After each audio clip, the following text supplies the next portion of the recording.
আল্লাহ পাককে দিচ্ছি, সেখানেও ভাষা দিয়ে রব্বুল আলামিন বলেন প্রশংসা করো, আলহামদুলিল্লাহি রাব্বিল আলামিন। সমস্ত প্রশংসা আল্লাহ পাকের, যিনি হচ্ছেন রব, যিনি কি রব। এখন এই রব শব্দের বাংলা অর্থ করা হয় প্রভু, লালনকারী, প্রতিপালনকারী, কিন্তু এই অর্থ যথেষ্ট নয়। কোরআনে কারিমে যে রব বলা হয়েছে তার অর্থ হচ্ছে, তার অর্থ ব্যাপক, অনেক বিশাল এর অর্থ। এ রব কাকে বলে আমি রবের সমস্ত ব্যাখ্যা করতে পারবো না, তবে অল্প কথায় এমন ভাবে বলতে চেষ্টা করব যাতে করে আপনাদের বুঝে আসবে ইনশাআল্লাহ। আমরা বলি ইনশাআল্লাহ। এখন আপনারা যদি আমাকে প্রশ্ন করেন যে অত কথা বুঝি না, এক লাইনে এক বাক্যে বুঝায় দেন রব কাকে বলে, তাহলে আমি কথাটা এইভাবে বলবো, যাহার যখন যে জিনিসের যতটুকুন প্রয়োজন তাহাকে তখন সেই জিনিস ফরিয়াদ করার আগে যিনি পৌঁছে দেন তার নাম হচ্ছে রব। এ রব হচ্ছে তার মধ্যে রুবুবিয়তের সম্পূর্ণ কোয়ালিটিতে ভর্তি। আল্লাহ পাকের মধ্যে রুবুবিয়তের কোয়ালিটি। রব শুধু সৃষ্টি করেই ছেড়ে দেন না, প্রতিপালন করেন, পূর্ণতায় পৌঁছে দেন। সুবহানাল্লাহ বলতে ইচ্ছে করে না ভাইরা? দেখেন আল্লাহ রাব্বুল আলামিন এমন রব, বাংলাদেশের কুকুর আর আমেরিকা ইউরোপের শীত প্রধান দেশের কুকুর একরকম নয়। আমাদের দেশের পশু ইউরোপ আমেরিকা শীত প্রধান দেশের পশু একরকম নয়। তার কারণ হলো আমাদের দেশে শীত কম, নাতিশীতোষ্ণ অঞ্চলের মধ্যে খানিকটা পড়ে যায়। এখানে পশুদের গায়ে কম পশম থাকলে কোনো অসুবিধা নাই। ভেড়া, ঘোড়া, কুকুর, বন্য প্রাণীকে কেউ তো কম্বল দেয় না, ল্যাব দেয় না, রাজাই দেয় না, খাতা দেয় না, চাদর দেয় না। আল্লাহ রাব্বুল আলামিন তিনি এমন রব, শীত প্রধান দেশের পশুদের গায়ে পশম দিয়া চিরস্থায়ী কম্বল জড়ায় দিয়েছেন। এর নাম হচ্ছে রব। প্রতিপালনের পদ্ধতি কি সুন্দর করে তিনি প্রতিপালন করছেন, কি সুন্দর করে তিনি পশু পক্ষীগুলিকে তাদের আহার জোগাড় করছেন, প্রতিপালন করছে। তিনি রব, মানুষকে সৃষ্টি করেছেন, আমাদেরকে সৃষ্টি করেছেন, সব প্রয়োজন মিটাইছেন। সুবহানাল্লাহ ওয়া বিহামদিহি, সকল প্রয়োজন মিটিয়েছেন, একটা জিনিস বাদ রাখেন না। আমি এই জন্য বলি যে কোরআন হচ্ছে বিজ্ঞানের উৎস। কোরআন বিজ্ঞানের কি? বিজ্ঞানের আবিষ্কার যত বাড়বে, বিজ্ঞান চিরটা কাল কোরআনের কাছে ভিক্ষার হাত দিয়ে এতিমের মতো দাঁড়ায় থাকবে কিয়ামত পর্যন্ত। আজ পৃথিবীর বিজ্ঞানীরা বলছেন জগৎ সম্পর্কে, আমরা মনে করছি পৃথিবীটাকে, আমাদের কাছে জগৎ দুইটা। কয়টা জগৎ? একটা জগৎ হলো এইটা, ইহ জগৎ আর পরজগৎ, এছাড়া আর কিছু জানি না। এই দুইটাই জগৎ আমাদের কাছে। এখন দেখেন বিজ্ঞানীরা কি বলছে। বিজ্ঞানীরা বলছেন সৌরজগতে শুধু আমাদের সৌরজগৎটাই শেষ না, অসংখ্য সৌরজগৎ আছে মহাশূন্যে, অসংখ্য সৌরজগৎ। পৃথিবীর প্রতি 4 বিলিয়ন মানুষ যদি এক একটা সৌরজগৎ দখল করে, তাতেও সৌরজগৎ শেষ হবে না। আরো সহস্র সহস্র বিলিয়ন বিলিয়ন সৌরজগৎ আরো ফাঁকা পড়ে থাকবে। এত সৌরজগৎ আল্লাহ সৃষ্টি করেছেন। এই মহাশূন্যে বহুমাত্রিক জগতের কথা আল্লাহ পাক এখানে বলেছেন। এই পৃথিবী একটা জগৎ, এই মাটির তলে আছে আর এক জগৎ, সমুদ্রের ভিতরে আছে পানির তলার আর এক জগৎ। আর মহাশূন্য যে কি তা আপনার মাথায় শূন্য হয়ে যাবে চিন্তা করতে করতে। এই জন্য বিজ্ঞানীরা, বড় বড় বিজ্ঞানী, এরা কিন্তু নাস্তিক হয় না। বর্তমান বিজ্ঞানীরা চিন্তা করে গবেষণা করে খেই হারিয়ে ফেলছে মহাশূন্যকে দেখে। যেখানে আছে গ্যালাক্সি, যেখানে আছে মিল্কি ওয়ে, যেখানে রয়েছে অসংখ্য তারকা, এই পৃথিবীটা মহাশূন্য আল্লাহ যেভাবে তৈরি করেছেন সেই তুলনায় এই পৃথিবী একটা মার্বেলের চাইতে খুব বেশি একটা বড় কিছু হয় বলে মনে হয় না। পৃথিবী যদি হয় একটা মার্বেলের মতো, তাহলে আমরা যে মানুষ, আমাদের অস্তিত্ব কোথায় চিন্তা করেন। এবার মহাশূন্যে চলেন, মহাশূন্য সে কি বিশাল মহাশূন্য। একটা তারকা থেকে আর একটা তারকায় যদি যেতে হয় তাহলে সহস্র সহস্র বিলিয়ন বছরের দরকার হবে। কি বছর? এ দুনিয়ার বছর না, আলোকবর্ষ, লাইট ইয়ার। আলো চলে প্রতি সেকেন্ডে কত? 1,86,000 মাইল। এই 1,86,000 মাইলের সেকেন্ড, এর মিনিট, এর ঘন্টা, এর দিন, এর মাস, এর বছর, এই আলোকবর্ষ। সহস্র সহস্র আলোকবর্ষ পার হয়ে যাবে এক তারকা থেকে আর এক তারকায় পৌঁছানো সুকঠিন। এ ধরনের অসংখ্য তারকা আল্লাহ পাক তৈরি করে রেখেছেন। সূর্য হচ্ছে পৃথিবীর চাইতে 13 লক্ষ গুণ বড়। এরকম সূর্য বিজ্ঞানীরা এখন বলছে, আগে বলতো 1 কোটি সূর্যের চাইতে বড় তারকা, এখন বলতেছে এই রকমের পৃথিবীর চাইতে 13 লক্ষ গুণ বড় যে সূর্য, এরকম 3 কোটি সূর্য খাইয়া ফেলাইতে পারে। এরকম সহস্র সহস্র তারকা এক একটা গ্যালাক্সির ভিতরে আল্লাহ পাক তৈরি করে গেছে। এখন মনে হচ্ছে যে এই তারকাগুলি বড় না, এই তারকাগুলির চাইতে আবার বড় জিনিস আছে। সেগুলি কি? সেটাকে বলা হয় ব্ল্যাক হোল।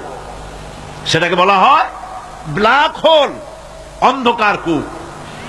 ব্ল্যাক হোল আবার ম্যানহোল বুঝবেন না, কিন্তু ম্যানহোলের ঢাকনা চুরি হয় যেমন। তবে একটা দৃষ্টান্ত আপনি বুঝতে পারেন, রাস্তায় রাস্তায় যেমন অসংখ্য ম্যানহোল আছে, ওই রকম করে মহাশূন্যে অসংখ্য ব্ল্যাক হোল আছে, একটা দুইটা না, অসংখ্য। এই ব্ল্যাক হোল আবার দেখা যায় না, অদৃশ্য ব্ল্যাক হোল। এই ব্ল্যাক হোলগুলো কি? এগুলি কোরআনে কারীমের মধ্যে আল্লাহ পাক বলেছেন, ফালা উকসিমু বিমাওয়াকিন নুজুম, ফালা উকসিমু বিমাওয়াকিন নুজুম, শপথ সেই পতন স্থানের যেখানে নক্ষত্র সমূহ ধ্বংস হয়ে যায়, ধ্বংসপ্রাপ্ত হয়, কসম সেই স্থান সমূহের। সুবহানাল্লাহ।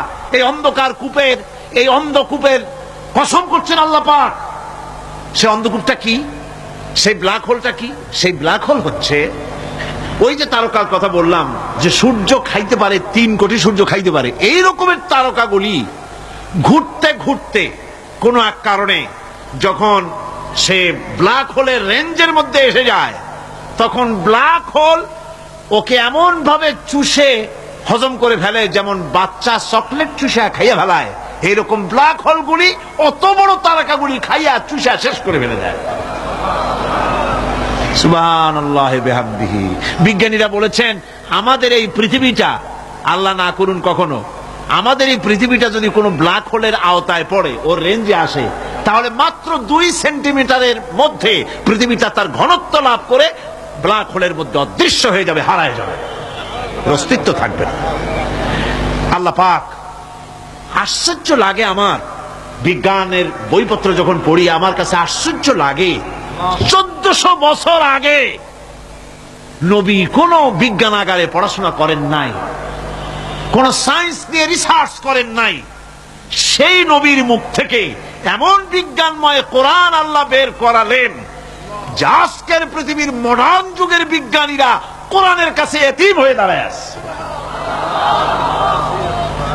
পৃথিবীর কোন বিজ্ঞানী বলতে পারবে না যে কোরআনে কারিমের অমুক আয়াতটা আনসাইন্টিফিক, এটা হাদিস আমাদের বিজ্ঞানের সাথে মিল খায় না, এমন কথা বলতে পারবে না। বরং কোরআন সার্টিফাই করবে তোমার এই বক্তব্য, তোমার এই থিওরি মোস্ট আনসাইন্টিফিক, কোরআন বলবে। ওরা বলতে পারবে না যে আয়াতটা আনসাইন্টিফিক। সুতরাং কোরআন হচ্ছে মহান বিজ্ঞানময়, কোরআন হচ্ছে আল্লাহ পাকের দেওয়া এক মহান বিধান, যে কোরআনের কারণে আল্লাহ পাক আমাদেরকে হেদায়েত দান করেছেন। সুতরাং এই কোরআন হচ্ছে, কোরআনের মধ্যে যা আছে, গোটা কোরআনে যা আছে সব সূরা ফাতিহা আছে। সুবহানাল্লাহ বিহামদিহি। আল্লাহ পাক বলছেন আলহামদুলিল্লাহি রাব্বিল আলামিন। মুহাব্বতের সাথে পড়েন সবাই, আলহামদুলিল্লাহি রাব্বিল আলামিন। সমস্ত প্রশংসা, যাবতীয় প্রশংসা সে আল্লাহ পাকের, যিনি তামাম জাহানের পালনেওয়ালা রব। আল্লাহ পাক তার কাছে যখন বান্দা আলহামদুলিল্লাহি রাব্বিল আলামিন বলে, তখন প্রশ্ন হয় যে তার যার প্রশংসা তুমি করছো, তোমরা করছো, তার কি আরো কোনো গুণকীর্তন আছে নাকি? আমরা বলি আর রহমানির রহিম, তিনি পরম দাতা এবং দয়ালু। রহমান এবং রহিম দুটি হচ্ছে সমঅর্থবোধক, প্রায় কাছাকাছি অর্থবোধক শব্দ। অসীম মেহেরবান এবং বিশেষ করুণাময় তিনি, যিনি রহমান এবং রহিম। রহমান রহিম আল্লাহ পাকের দুটি গুণবাচক নাম। রহমান অপেক্ষা রহিম অপেক্ষা রহমান, এটা হচ্ছে বেশি ব্যাপক অর্থবোধক, যার জন্য তাফসীরে বলা হয়েছে আর রহমানু যুর রাহমাতিশ শামিলা বিজামিল খালায়েক ফিদ দুনিয়া ওয়াল মুমিনিনা ফিল আখিরাহ। অর্থাৎ রহমান তিনি, যিনি এমন রহমতের মালিক যা বিশেষত গোটা বিশ্বের সমস্ত মানুষের জন্য প্রযোজ্য। আর রহিম হচ্ছে শুধু কিয়ামতের দিন পৃথিবীতে রহমান, তিনি দয়াবান পৃথিবীর সমস্ত মানুষের জন্য এবং কিয়ামতে শুধু মুমিনদের জন্য। রহমান কিয়ামতে শুধু মুমিনদের জন্য। আর রহিম হচ্ছে আর রহিম যুর রাহমাতি শামিলা লিল মুমিনিনা ইয়াউমিল কিয়ামা।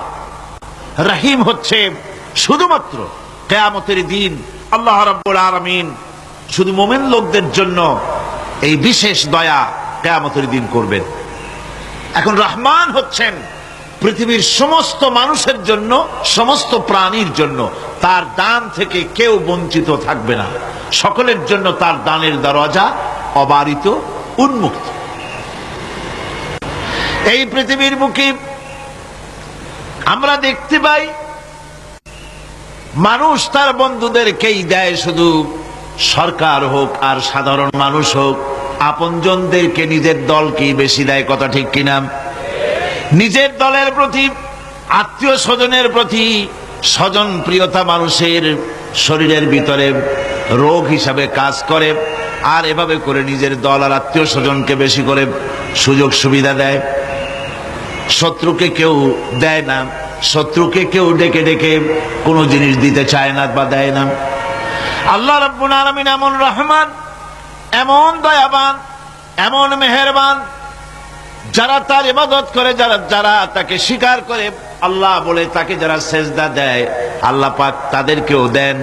আর যারা আল্লাহকে অস্বীকার করে, আল্লাহ রাব্বুল আলামিনকে মানে না, তার গুণাবলী কি স্বীকার করে না, তার অস্তিত্ব স্বীকার করে না, তারপরেও আল্লাহ রাব্বুল আলামিন কোন নাফরমান বান্দাকেও রহমত থেকে বঞ্চিত করেন না। সে যেই হোক, বেনামাজি হোক, মুরতাদ হোক, নাস্তিক হোক, তারপরে আল্লাহর অনুগ্রহ থেকে সে বঞ্চিত থাকে না। কথা ঠিক কিনা? বরং এটাই আমরা দেখি, নামাজি, দিনদার, পরেজগার মানুষ তার বরং কম থাকে, সে বরং কম পায়। বাড়ি নাই, ঘর নাই, কলকারখানা নাই, আর নামাজ রোজা করে না, হজ যাকাত করে না, আল্লাহর সাথে বিরোধিতা করে, আল্লাহরে মানেই না, বলে দেয়ার ইজ নো গড, স্রষ্টা বলতে কেউ নাই। এই ড্রিঙ্ক অ্যান্ড বি মেরি, এই হচ্ছে তাদের থিওরি, তাদের দর্শন, তাদের ফিলসফি। এই জাতীয় লোকগুলি বরং দেখা যায় তারা ক্ষমতা পায়, বাড়ি হয়, গাড়ি হয়, কল হয়, কারখানা হয়, সম্মান পায়। এটা কেন? এর কারণ হচ্ছে আল্লাহ রাব্বুল আলামিন এই পৃথিবীর কোনো মূল্য দেন না। এই পৃথিবীর মূল্য যদি আল্লাহ পাকের কাছে একটা মশার ডানার তুল্য যদি হতো, আল্লাহ পাক বিদ্রোহীদেরকে, কাফেরদেরকে এক ঢোক পানি আল্লাহ পাক গিলতে দিতেন না।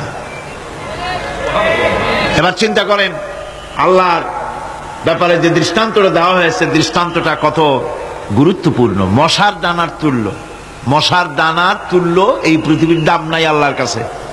আপনাকে যদি কেউ 10 লক্ষ মশার দানা বহু কষ্ট করে জোগাড় করিয়া যদি কেউ দেয়, তাহলে আপনি কয় টাকা দিয়ে কিনবেন? 4 পয়সা দিয়েও একজনে বলছে 4 পয়সাও দিবে না। তাহলে বোঝেন এর কোনো মূল্য নাই। একটা মশার ডানার তুল্য মূল্য আল্লাহ পাক এই পৃথিবীর দেন না, যার কারণে অবারিত উন্মুক্ত হস্তে আল্লাহ পাক সমস্ত মানুষের জন্য, প্রাণী জগতের জন্য তিনি করুণা করেছেন সকলকে। এই করুণাময় রহমান আল্লাহ পাক তিনি গুনাহগারদেরকে, যারা আল্লাহ পাকের ফরমাবরদারি করতেছে তাদেরকে সকলকে আল্লাহ পাক সমানভাবে তার জিনিসগুলিকে তিনি দিয়ে দিচ্ছেন। এটা হচ্ছে রহমান। আর রহিম হচ্ছে, হাদিস শরীফে বলা হয়েছে আর রহমানু রহমানুদ দুনিয়া ওয়াল আখিরাহ আর রহিমু রহিমুল আখিরাহ। মোমেন রহমান তো শুধু আল্লাহ পাক দুনিয়া এবং আখিরাতের জন্য, আর রহিম শুধুমাত্র আখিরাতের জন্য। আবার কোন কোন আয়াতে বলা হয়েছে যে আল্লাহ পাক দুনিয়ার মানুষের জন্য রহিম। একটি আয়াতে ভাবে বলা হয়েছে হুয়াল্লাযী ইউসাল্লি আলাইকুম ওয়া মালাইকাতুহু লিইখরিজাকুম মিনাজ যুলুমাতি ইলান নূর ওয়া কানা বিল মুমিনিনা রহিমা। সে আল্লাহই তোমাদের প্রতি রহম করেছেন, রহমত নাজিল করেছেন এবং তার ফেরেশতাগণ এই উদ্দেশ্যে যে তোমাদেরকে তিনি অন্ধকার থেকে আলোর দিকে বের করে নিয়ে আসবেন। আর তিনি হচ্ছেন মুমিনদের জন্য রহিম, অত্যন্ত দয়াবান। আরবি ভাষায় আর রহমান অন্তর্জগতের এমন একটি নম্র উচ্ছ্বাসিত অবস্থার প্রতি ইঙ্গিত করে, যার ফলে তার স্বতঃস্ফূর্তভাবে নিজের থেকেই মহানুভবতা এবং প্রীতি ও মহব্বতের ইচ্ছার বহির্প্রকাশ ঘটে। তাই রহমতের মধ্যে আছে স্নেহ, আছে প্রীতি, আছে অনুগ্রহ। আল্লাহ পাকের রহমতটা কি জিনিস? সেটা হচ্ছে রাহমাতি ওয়াসিআত কুল্লা শাই। আমার রহমত দিয়ে সমস্ত জিনিসকে ঢেকে রাখা হয়েছে। প্রত্যেকটি জিনিসের ভিতরে আল্লাহ পাকের রহমত রয়েছে। রহমত ছাড়া এই পৃথিবীতে মানুষের চলার কোনো পথ নাই। সমস্ত ব্যাপারই আল্লাহ পাকের রহমত আর রহমত। আমরা যখন বললাম আর রহমানির রহিম, বলেন সবাই আর রহমানির রহিম। আবার প্রশ্ন হয়, বান্দা বুঝলাম আরো কোনো কোয়ালিটি, আরো কোনো বৈশিষ্ট্য তার আছে নাকি? আমরা বলি মালিকি ইয়াউমিদ্দিন। তিনি হচ্ছেন বিচার দিনের মালিক, শেষ বিচারের মালিক তিনি। একদিকে এটাকে ব্যালেন্স করা হয়েছে, একদিকে অফুরন্ত রহমত যার কোনো কুল নাই, কিনারা নাই। এখন আদল দরকার। এখন কি দরকার? আদল, ইনসাফ দরকার। আল্লাহ পাক একদিকে অফুরন্ত রহমত আর নিয়ামত দিয়ে পৃথিবীকে ছেয়ে রেখেছেন, অপর দিকে বলেছেন আমি হচ্ছি বিচার দিনের মালিক, সেদিন আমি বিচার করব। সেই বিচারের ভিতরে কোনো পক্ষপাতিত্ব থাকবে না, হবে না। সেখানে তিনি হবেন আহকামুল হাকিমিন, ওইটা হবে সুপ্রিম কোর্টের সুপ্রিম কোর্ট। সেই পরকালে, সেই কিয়ামতের মাঠে আপনাকে আমাকে সকলকে উপস্থিত হতে হবে, নাকি হবে না? সবাইকে উঠতে হবে। এই দিন শব্দটি কোরআনে কারিমে বহু জায়গায় বলা হয়েছে এবং বিভিন্ন অর্থে ব্যবহার করা হয়েছে। যেমন দিন শব্দের অর্থ প্রভাব, প্রতিপত্তি, আধিপত্য, ইতাআত, বন্দিগি, দাসত্ব, আনুগত্য, নীতি, পথ, পন্থা, হিসাব, ফায়সালা, প্রতিদান, প্রতিফল। এরকম অনেক অর্থ, অনেক অর্থে দিন শব্দ কোরআন কারীমের মধ্যে ব্যবহৃত হয়েছে। কিন্তু এখানে মালিক ইয়াউমিদ্দিন, এই দিন এখানে ব্যবহার করা হয়েছে প্রতিফল অর্থে। প্রতিফলের দিন, যেদিন প্রতিফল দেওয়া হবে, তিনি হচ্ছেন সেই দিবসের অধিপতি, সেই দিবসের মালিক। সূরা ইনফিতারে আল্লাহ পাক বলছেন ওয়ামা আদরাকা মা ইয়াউমুদ্দিন সুম্মা মা আদরাকা মা ইয়াউমুদ্দিন। বিচারের দিনটি কি তা তোমাকে কে জানালো? আবার জিজ্ঞেস করছি, তোমাকে কে জানালো বিচারের দিনটা কি? আল্লাহ পাক জবাবে বলছেন বিচারের দিনটা হচ্ছে ইয়াউমা লা তামলিকু নাফসুন লিনাফসিন শাইআন ওয়াল আমরু ইয়াউমা ইযিন লিল্লাহ। বিচারের দিন হচ্ছে এমন দিন যেদিন কেউ নিজেকে রক্ষা করতে পারবে না, কারো থেকে কেউ নিজেকে রক্ষা করতে পারবে না, নিজেকে কেউ নিজের জন্য কাউকে সাহায্যকারী পাবে না। আর সমগ্র ব্যাপারটি নিরঙ্কুশ ভাবে আল্লাহ রাব্বুল আলামিনের হাতে থাকবে। সেই দিনটার নাম কিয়ামত, সেটার নাম পরকাল, সেটার নাম হচ্ছে বিচারের দিন। যেদিন কর্তৃত্ব হবে কেবলমাত্র কার? আল্লাহ পাক। সেই দিনটা হচ্ছে কর্মফল পাওয়ার দিন। লাহা মা কাসাবাত ওয়া আলাইহা মাকতাসাবাত। প্রত্যেক মানুষই সেই উপার্জন অনুসারে সেখানে ফল পাবে। যেমন কর্ম তেমন ফল পাবে, ব্যক্তি হিসাবে পাবে, দল হিসাবে পাবে। তিলকা উম্মাতুন ক্বাদ খালাত লাহা মা কাসাবাত ওয়া লাকুম মা কাসাবতুম ওয়া লা তুসআলুনা আম্মা ইয়ামালুন।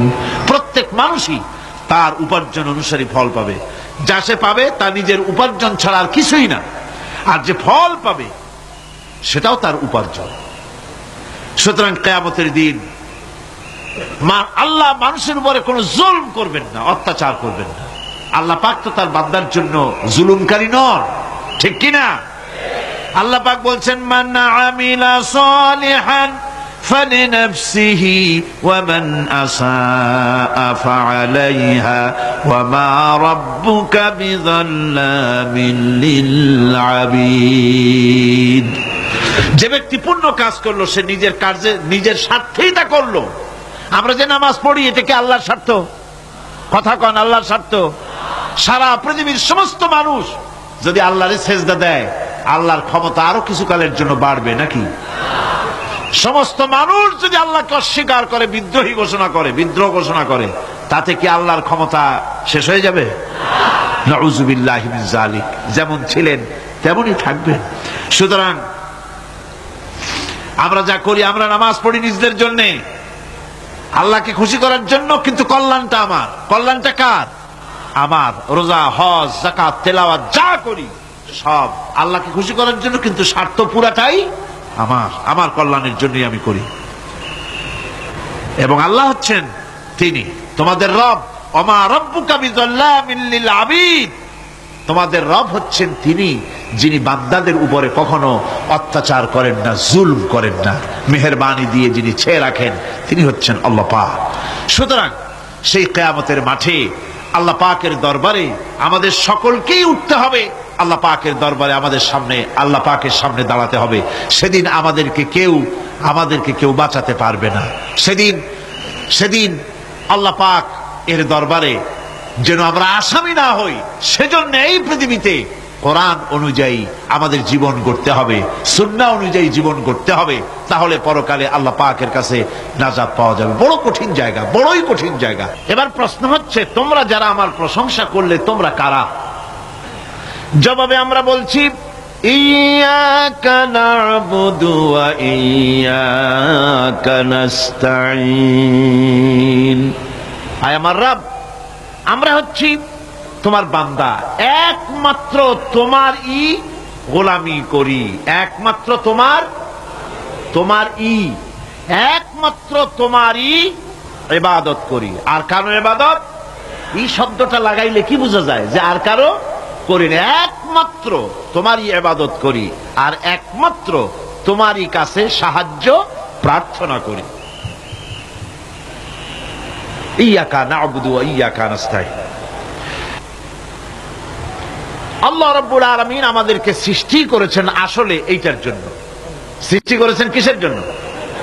কোরআনে কারীমের মধ্যে আল্লাহ রাব্বুল আলামিন বলেন, ওয়ামা খালাকতুল জিন্না ওয়াল ইনসা ইল্লা লিয়াবুদুন। আমি মানুষ এবং জিনকে সৃষ্টি করেছি শুধুমাত্র আমার ইবাদতের জন্য, আমার গোলামির জন্য, আমার আনুগত্যের জন্য।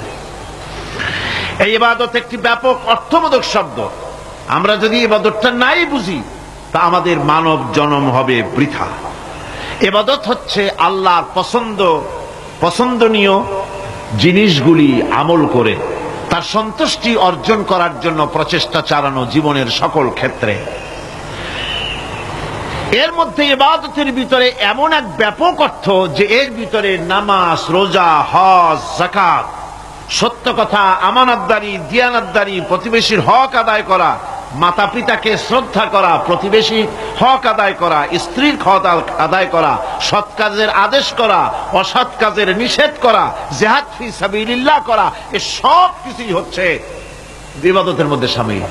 জিকির আজকার করা, তেলাওয়াত করা, আমলে সালেহ করা, এভাবে করে আল্লাহ পাককে খুশি করার জন্য আল্লাহর নির্দেশ মাফিক কাজগুলি করা, সবটাই হচ্ছে ইবাদতের মধ্যে শামিল। প্রশংসা করেছি, পরিচয় দিয়েছি, আমরা তোমার বান্দা। এবার প্রশ্ন হচ্ছে চাও কি? পরিচয় তো শুনলাম, চাও কি?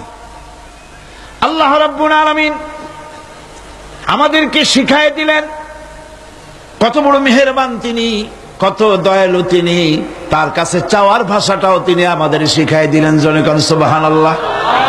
রব্বুল আলামিন আমাদের শিখালেন এভাবে চাও, ইহদিনাস সিরাতাল মুস্তাকিম সিরাতাল্লাযীনা আন'আমতা আলাইহিম গায়রিল মাগদুবি আলাইহিম ওয়ালাদ-দাল্লিন। হায় আল্লাহ, ইহদিনাস সিরাতাল মুস্তাকিম, একটা রাস্তা চাই, সহজ সরল সঠিক একটি পথ চাই তোমার কাছে।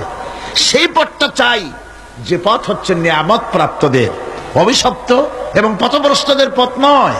যে পথ নিয়ামত প্রাপ্তদের, ওই ধরনের একটা পথ আমরা চাই।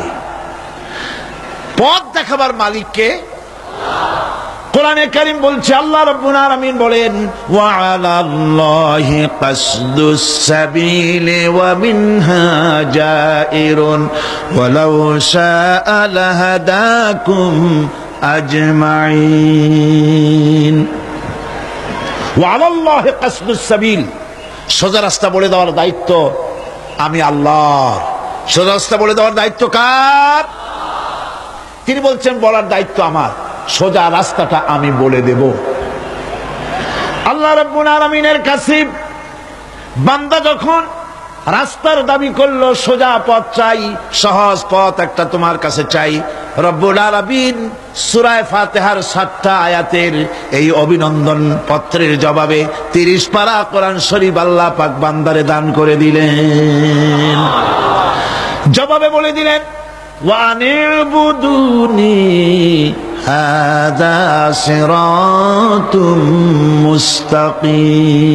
মুস্তাকিম। সোজা রাস্তাটা হলো আমার আনুগত্য, আমার গোলামি, আমার দাসত্ব, এটাই হলো সোজা রাস্তা। এই সোজা রাস্তাটা আমি বলবো। রাস্তা তো অনেক হতে পারে, কিন্তু সোজা রাস্তা বলে দেওয়ার দায়িত্ব কার? আল্লাহ পাকের। দেখেন এই যে বিশাল মাহফিল, এই মাহফিলে যত লোক আসছে, সব লোক কি একমতের, এক চিন্তার, এক আদর্শের? না। এই কয়েক লক্ষ জনতার ভেতরে হাজারো মতের লোক আছে, হাজারো চিন্তার লোক আছে, হাজারো আদর্শের লোক আছে। সব আদর্শ, সব চিন্তা, সব কি ঠিক? সবটাই কি নির্ভুল? না, সঠিক নির্ভুল একটা। কয়টা হয়? একটাই হয় মাত্র। এই জন্য আমি দৃষ্টান্ত দিতে গিয়ে বলি, অঙ্ক পরীক্ষা যেদিন হয়, ছেলেরা অঙ্ক পরীক্ষা যেদিন দেয়, সেই অঙ্ক পরীক্ষা দিতে গিয়ে অঙ্ক যারা ভুল করে তাদের ফলাফল কয় রকম হয় বলেন? হ্যাঁ, অনেক রকম হয়। আর যাদের অঙ্ক যাদের ঠিক হয়, তাদের ফলাফল কয় রকম? একরকম। তার অর্থ কি? তার অর্থ হলো ভুলের পথ অনেক, আর হকের পথ, বাতিলের পথ অনেক, ভুলের পথ অনেক, সঠিক এবং হক যেটা, তার পথ হচ্ছে মাত্র একটা। এই জন্যে আল্লাহ রাব্বুল আলামিন তিনি সোজা রাস্তা বলে দেওয়ার দায়িত্বটা নিয়েছেন। কোরআন বলছে প্রত্যেকটি সৃষ্টির শুরু হতে শেষ পর্যন্ত 4টা স্তর পার হতে হয়। তার সর্বশেষ স্তর হলো হেদায়াত। 4টে স্তর পার হওয়ার সর্বশেষ স্তর হচ্ছে হেদায়াত। আল্লাযী খালাকা ফাসাওয়া ওয়াল্লাযী কদ্দারা ফাহাদা। তিনি সকল বস্তুকে সৃষ্টি করেন এবং তারপর তার পরিমাপ, তার কর্মপথ, তার হেদায়েত তিনি দিয়ে দেন। তার মানে হচ্ছে তিনি সৃষ্টি করেন, সামঞ্জস্য রাখেন, পরিমাপটা ঠিক করেন এবং পথের নির্দেশ দেন। সৃষ্টি করেই ছেড়ে দেন না, তার হেদায়েত দিয়ে দেন। তার পরিমাপটা ঠিক করেন, সামঞ্জস্য করেন। কিরকম? দেখুন, আপনি যখন দাঁড়ান তখন আপনার পায়ের উপরে হাঁটু থেকে হাঁটুর নিচের যে অংশ পা পর্যন্ত, ওইটাকে কি কয়? যে মরুভূমিতে বালুর ঝড় হয়, সাইমুন, ঝোড়ো হাওয়া। এই বালুর ঝড় যখন হয় তখন মানুষেরা টের পেয়ে যার যার বাড়ি চলে যায়। উঠ তো থাকে মরুভূমিতে, ওর তো বাড়ি নাই, ঘর নাই। আর এক চোটে এই মরুভূমিতে বালুর ঝড় হয় 2 দিন, 3 দিন, 5 দিন, 7 দিন। তখন এই উঠ যাবে কোথায়? ও তো চোখ চোখ কানা হয়ে যাবে, ও তো মরে যাবে। এই জন্য আল্লাহ রাব্বুল আলামিন উটের বডির মধ্যে অক্সিজেন রাখার আর পর্যাপ্ত পানি রাখার ব্যবস্থা করেছেন। যখনই উটের পায় মরুভূমিতে ঝড় হবে, সঙ্গে সঙ্গে তার সামনে 2 পা দিয়া বালুগুলো সরাইয়া, তার গর্দান অনেক লম্বা, মাথা আর গর্দানের অর্ধেক বালুর মধ্যে ঢুকায় দিয়ে দেয়। অন্তত 7 দিনের মধ্যে পানি আর অক্সিজেনের জন্য মারা যাবে না।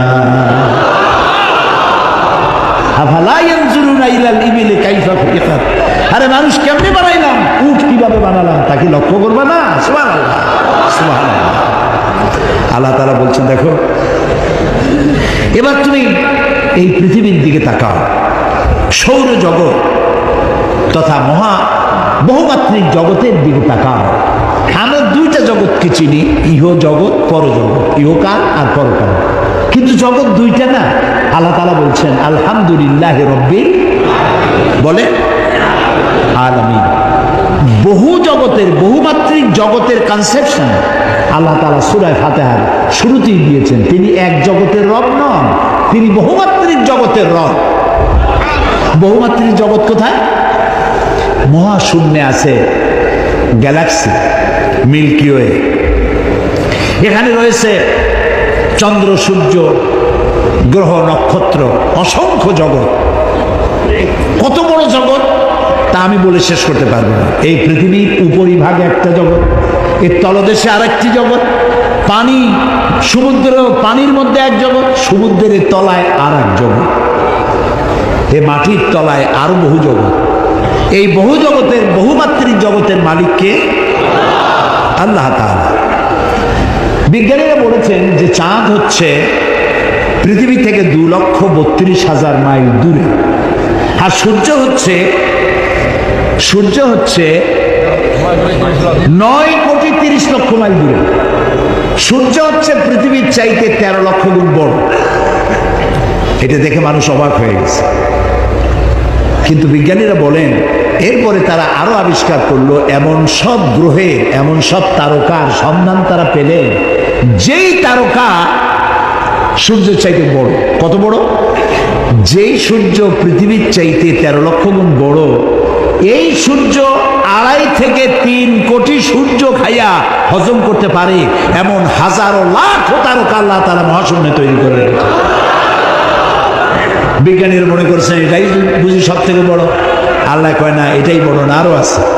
বিজ্ঞানীরা সেটাও আবিষ্কার করেছে। বিজ্ঞানীরা খুঁজতে খুঁজতে সেটার সন্ধান পেয়েছে। সেটা হলো ব্ল্যাক হোল। সেটা কি? ব্ল্যাক হোল, অন্ধকূপ। এই অন্ধকূপ বিশাল। যেই তারকা 2.5 থেকে 3 কোটি সূর্য খাইতে পারে, সেই তারকা ঘুরতে ঘুরতে যদি ব্ল্যাক হোলের রেঞ্জের মধ্যে এসে যায়, আপনি চকলেটটা চুষে যত দ্রুত শেষ করতে পারেন, তার চাইতেও অতি দ্রুত গতিতে এই বিশাল তারকা শুষে শেষ করে ফেলে দেবে ব্ল্যাক হোল। এই কথা বিজ্ঞানীরা আবিষ্কার করলো এই যে সেদিন। অথচ আল্লাহ রাব্বুল আলামিন ১৫০০ বছর আগে ব্ল্যাক হোলের সন্ধান দিয়েছেন। কোরআনে কারীমের মধ্যে আল্লাহ তাআলা বলেন, ফালা উকসিমু বিমাওয়াকিন নুজুম, ফালা উকসিমু বিমাওয়াকিন নুজুম, আমি কসম করছি সেই পতিত স্থানে। শুনতেছেন? শুনতেছেন? আল্লাহ তাআলা বলছেন, আমি শপথ করি সেই পতিত স্থানে যেখানে তারকা সমূহ নিপতিত হয়। তারকা নিপতিত হয় কোথায়? এই ব্ল্যাক হোলের মধ্যে। সুবহানাল্লাহ। এই কথা আল্লাহ তাআলা বহুত পূর্বে কোরআনে কারীমে বলে রেখেছেন। দুর্ভাগ্য, এখানে কোরআন স্টাডি করি নাই, কোরআন পড়ি নাই, কোরআন বুঝি নাই। পৃথিবীতে এমন কোন উল্লেখযোগ্য ভাষা নাই যে ভাষায় কোরআনের তাফসীর লেখা হয় নাই। সুবহানাল্লাহ। কোরআন শরীফ আমরা যদি বুঝতে চেষ্টা করি, এই যে যুবকেরা, কালকে যুবকদের কথা বলেছিলাম, যুবকদের জন্য বলি, তোমরা আমাদের সম্পদ। গতকালও বলেছি, তোমরা আমাদের সম্পদ। সম্পদের বিপরীত কি? সম্পদের বিপরীত হচ্ছে আপদ। যুবকেরা, তোমরা যদি কোরআন স্টাডি করো, কোরআন দিয়ে যদি তোমরা চরিত্র গঠন করো, তোমরা জাতির সম্পদ। আর কোরআন যদি না বোঝো, কোরআন যদি অনুশীলন না করো, জাতির জন্য তোমরা আপদ। আর আপদের উপরে বিপদ, বিপদের উপরে মুসিবত। তোমরা আমাদের সম্পদ। এই সম্পদ আমি বলছি না, আমার রাসূল বলেছেন। সুবহানাল্লাহ বলে। আরে ভাই, কও না সুবহানাল্লাহ। আল্লাহর নবী বলেছেন, উসিকুম বিশ-শাবাবি খায়রান ফাইন্নাহুম মারাতু আফিদা লাকাদ বাসানি আল্লাহু বিল হানিফিয়্যাতি সামহা ফাহালাফানি আশ-শাবাব ওয়া খালাফানি আশ-শুয়ুখ। ক্বালা নবী সাল্লাল্লাহু আলাইহি ওয়াসাল্লাম, রাসূল বলেছেন, উসিকুম বিশ-শাবাবি খায়রান, আমি তোমাদেরকে ওসিয়ত করছি তোমরা যেন যুবকদের প্রতি সহৃদয় হও। আমাদেরকে বলতেছে, আমরা যারা বড়, আমাদেরকে রাসূল নির্দেশ করেছেন যুবকদের প্রতি সহৃদয় হতে। রাসূল বলেছেন যে আল্লাহ তাআলা আমাকে উদারতা সহকারে পৃথিবীতে প্রেরণ করেছেন দ্বীন প্রতিষ্ঠার জন্য। আর এই দ্বীন প্রতিষ্ঠার কাজে আমাকে যারা সাহায্য করেছে তারা সব যুবক।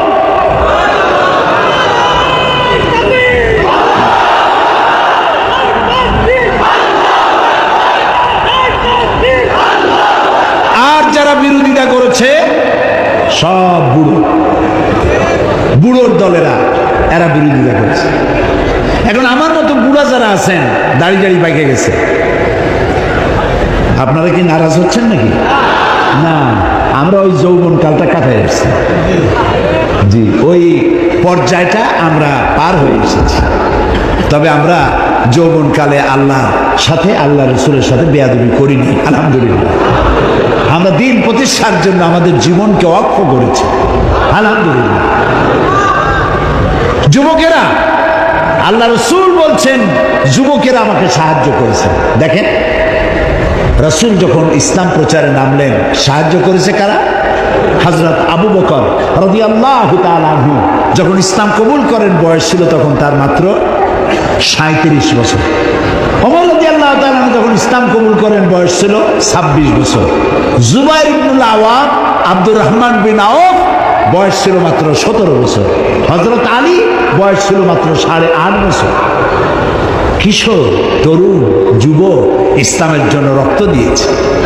মদিনায় যখন রাসূল হিজরত করে গেলেন, এমন সুন্দর চেহারার মানুষ জীবনে কেউ কোনোদিন দেখে নাই। মদিনার লোকেরা তাকায় আছে, চোখকেও ফিরাইতে পারে না। ছোট ছোট বাচ্চারা রাসূলের চতুর্দিকে দাঁড়ায় আল্লাহ নবীর দিকে তাকায় আছে।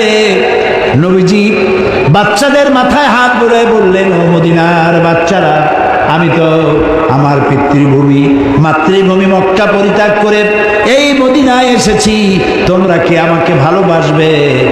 বাচ্চারা বলল, নবীর কথা তারা কি বা বুঝলো? মদিনার কচি কাঁচা বাচ্চারা বললেন, ইয়া রাসূলুল্লাহ, শুধু কে ভালোবাসবো, যখন প্রয়োজন হবে আমাদের কচি কলিজা আপনার কদম মোবারকে উৎসর্গ করে দেব।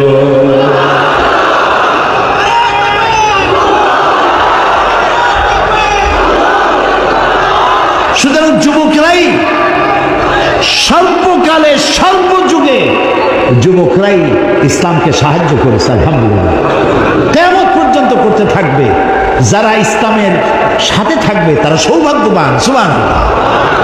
বিরোধিতা করলো বুড়োরা, আবু জাহাল, আবু লাহাব, উতবা, সাইবা, মুগিরা, আবু সুফিয়ান, গোষ্ঠী সুদ্ধা, সবগুলোর বয়স ছিল 40-এর উপরে। এই বুড়োরা বিরোধিতা করেছে। হযরতে আবু সাঈদ খুদরি রাদিয়াল্লাহু তাআলা আনহু, বহু হাদিসের রাবী তিনি কোন মজলিসে বসা থাকলে যদি দেখতেন যুবক আসতেছে, তিনি দাঁড়ায় যেতেন। সুবহানাল্লাহ বলতে। আমরা তো চেয়ারটা পাইলে আর ছাড়তেই চাই না। যুবক আসছে, খেয়ালও করবে।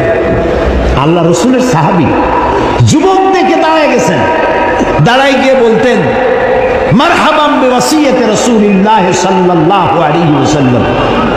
হে রসুলের চলমান উপদেশ, হে রসুলের চলমান উপদেশ, মারহাবা, ওয়েলকাম, স্বাগতম, আমি তোমাকে সুস্বাগতম জানাচ্ছি। কারণ কাদ আমারানা আন নাহফাজাল হাদিসা ওয়া নুআসিলাকুম ফিল মাজালিস। কারণ রাসূল আমাদেরকে বলেছেন আমরা যেন রাসূলের হাদিসগুলি সংরক্ষণ করি আর আমাদের মজলিসসমূহে যুবকদের জন্য যেন জায়গা বানাই দেই। যুবকদের বসতে দাও, ওদেরকে ভালোবাসো, ওদেরকে রাগ করো না। আমাদের কপাল খারাপ। আপনারা রাগ করতেছেন নাকি? মসজিদে যদি ছোট বাচ্চা যায়, কিছু মুরব্বী আছে দূর দূর দূর। আশ্চর্য কথা, একটা বাচ্চা ঢুকেছে, আপনি দূর দূর করতেছেন। ওরা কি কোনো বিশেষ কোনো প্রাণীর বাচ্চা? মানুষের সন্তান, আপনি চোখ মোটা করতেছেন। প্রথম কাতারে বাচ্চা দাঁড়াইছে, তো আপনার কি হয়েছে? আপনি কেন ধমক দিবেন? এটা আল্লাহর মর্জি, এটা আপনার মামু বাড়ি না। বাচ্চা ছেলেটাকে আদর করে একটা কোনায় জায়গা করে দেন। তার বাপ বা চাচা যার সাথে আসছে, বাচ্চাটা নিয়ে এক কোনায় গিয়ে দাঁড়াবে। মাঝখানে দাঁড়ালে দেখতেও সুন্দর। ইসলাম তো আবার সৌন্দর্য প্রিয় বেশি। আল্লাহ নিজে সুন্দর, সুন্দরকে তিনি ভালোবাসেন।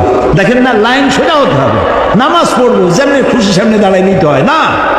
কাতার সোজা করা কি সুন্নত? নফল, ওয়াজিব। যার কারণে কাতার বাঁকা হবে, পুরো কাতারের জন্য আল্লাহর দরবারে তাকে দায়ী হতে হবে। এটি হলো ডিসিপ্লিন। ডিসিপ্লিন, সৌন্দর্য প্রিয়তা। নামাজ পড়বেন অক্ত মতো। আপনার প্লেন ছাড়বে বলে আপনি নামাজ, জোহরের নামাজ 12টার সময় পড়ে যাবেন, ট্রেন ছাড়বে আসরের নামাজ 3টার সময় পড়বেন, তা হবে। যে জাতির 5 ওয়াক্ত নামাজ টাইমলি পড়তে হয়, সেই জাতির পাঞ্চুয়ালিটি কোনো জ্ঞান নাই। মন্ত্রী সাহেব বক্তৃতা করবেন বেলা 3টায়, 5টায়ও খোঁজ নেই। 5 মিনিটের জন্য ওয়াজ করতে দেওয়া হয়েছে না, আহমদুল মুসল্লি আলা, তারপরে সাল্লাল্লাহ পড়তে পড়তে 1.5 ঘন্টা শেষ। এই হলো আমাদের সময়ের জ্ঞান। 9টার ট্রেন কয়টায় আসবে? দেখা গেল একদিন সত্যি সত্যি 9টার ট্রেন 9টায় আসছে। লোকেরা খুব খুশি। স্টেশন মাস্টার বলছে এত খুশি হওয়ার কারণ নাই, গতকালকেরটা আজকে আসছে। সময়ের জ্ঞানও নাই, বাচ্চাদের প্রতি স্নেহ নাই। বরং আমি বলতে চাই, পকেটে 2-4টা চকলেট রাখেন মুরব্বীরা। কোনো বাচ্চা যদি মসজিদে যায়, নামাজ পড়তে দেখেন, বেরোবার সময় ওর হাতে মাথায় হাত বুলাবেন, বাবা তুমি নামাজ পড়তে আসছো, খুব খুশি হয়েছে। তোমার নাম কি বাবা? নামটা শুনলেন, হাতে একটা চকলেট ধরাই দিলেন। বাচ্চা মনে করলো মসজিদে গেলেই তো চকলেট পাওয়া যায়। আর যে ধমক দিছেন, ও বাড়ি যায় মার কাছে বলবে, মা আমি জিন্দিগিতে মসজিদে আর যাব না। ওর কলজা ছোট তো, আপনি বাচ্চা ছেলেকে কতটা ধমক দিবেন, কতটা চোখ মোটা করবেন, তার একটা মেজারমেন্ট থাকতে হবে। ছোট্ট বাচ্চা ধমক দিবেন 1.5 মণ ওজনের, তো হার্ট ফেল করবে।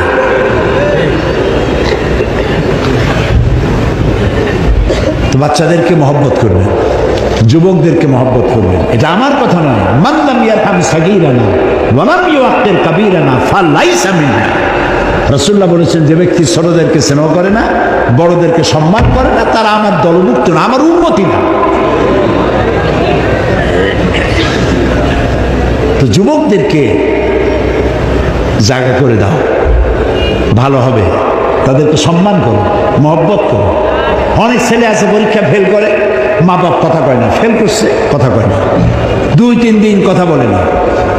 এখন ছেলের নাম মন্টু, তার এক বন্ধু আছে তার নাম ডবলু। ডবলু কয়, মন্টু তোর মুখ কালাকে কয়ে ফেল করছি, মা বাপে আর বাদ দেয় না, কথাও কয় না। তাতে অসুবিধা, নতুন ইন্ডিয়ান ফিল্ম আসছে, চল দেখবো কি।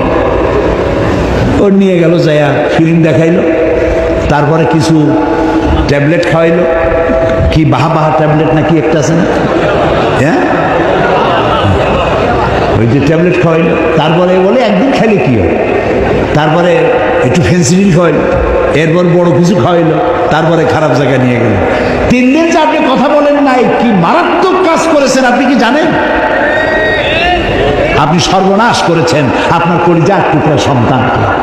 ও ফেল করেছে, আপনি বলেন আব্বু তুমি ফেল করেছো, দুঃখ নিও না, কষ্ট, মানুষ তো ফেল পাস তো করেই, তুমি আগামী বছর ভালো পাস করবা, খুব মনোযোগ সহকারে পড়ো, কয়টায় ফেল করছো, কোনটায় ফেল করছো সেটা বেশি বেশি পড়ো। একজনে তো শুনছে তার ছেলে ফেল করছে, তাই আলহামদুলিল্লাহ।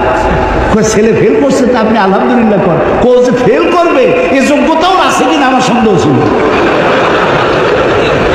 আপনি একটু আদর করিয়া যদি ঘরে নিতে পারেন, তো এই বাচ্চাটারে আপনি ঘরের বাইর করবেন কেন? আপনার সন্তান, আপনি শত্রুতা করে ঘরের থেকে বের করে দিবেন কেন? বাচ্চাগুলিকে ভালোবাসুন। রাসূল সাল্লাল্লাহু আলাইহি ওয়াসাল্লাম মজলিসে বসে আছেন, দেখতে পাচ্ছেন হযরত জারীর রাদিয়াল্লাহু তাআলা আনহু। জারীর, আপনাদের কারো ছেলের নাম রেখে দিন জারীর, জারীর, আনাস, জুবায়ের, জাবের, এসব নাম রাখবে।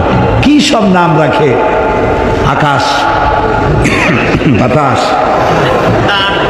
তারপরে যে কি হাবিজাবি নাম, মেয়েদের নাম রাখে এখন অক্সিজেন বেগম।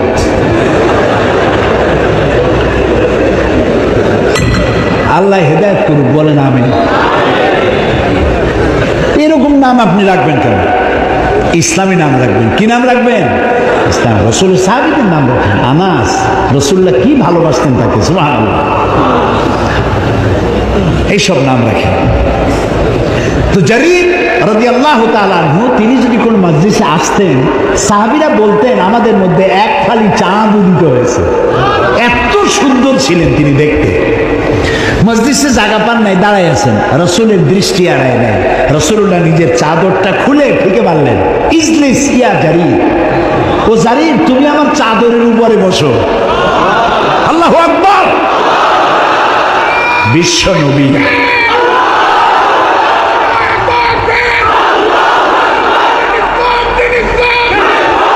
ইসলামের জন্য, রাসূলুল্লাহর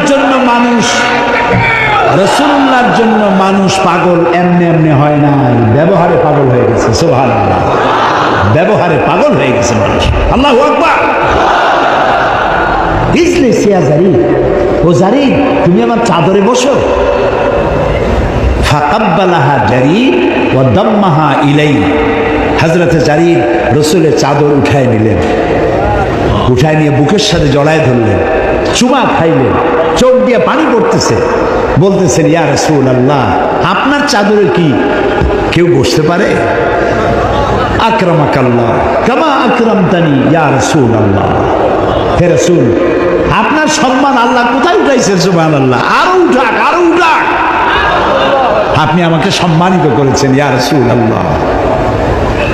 এই যুবক সুবহানাল্লাহ রাসূলের জন্য মা ছেড়েছে, বাপ ছেড়েছে, ধর্ম ছেড়েছে, জমিন ছেড়েছে, মাতৃভূমি ছেড়েছে, সব ছেড়ে রাসূলের পিছনে লাইন লাগাইছে মানুষ। সুবহানাল্লাহ।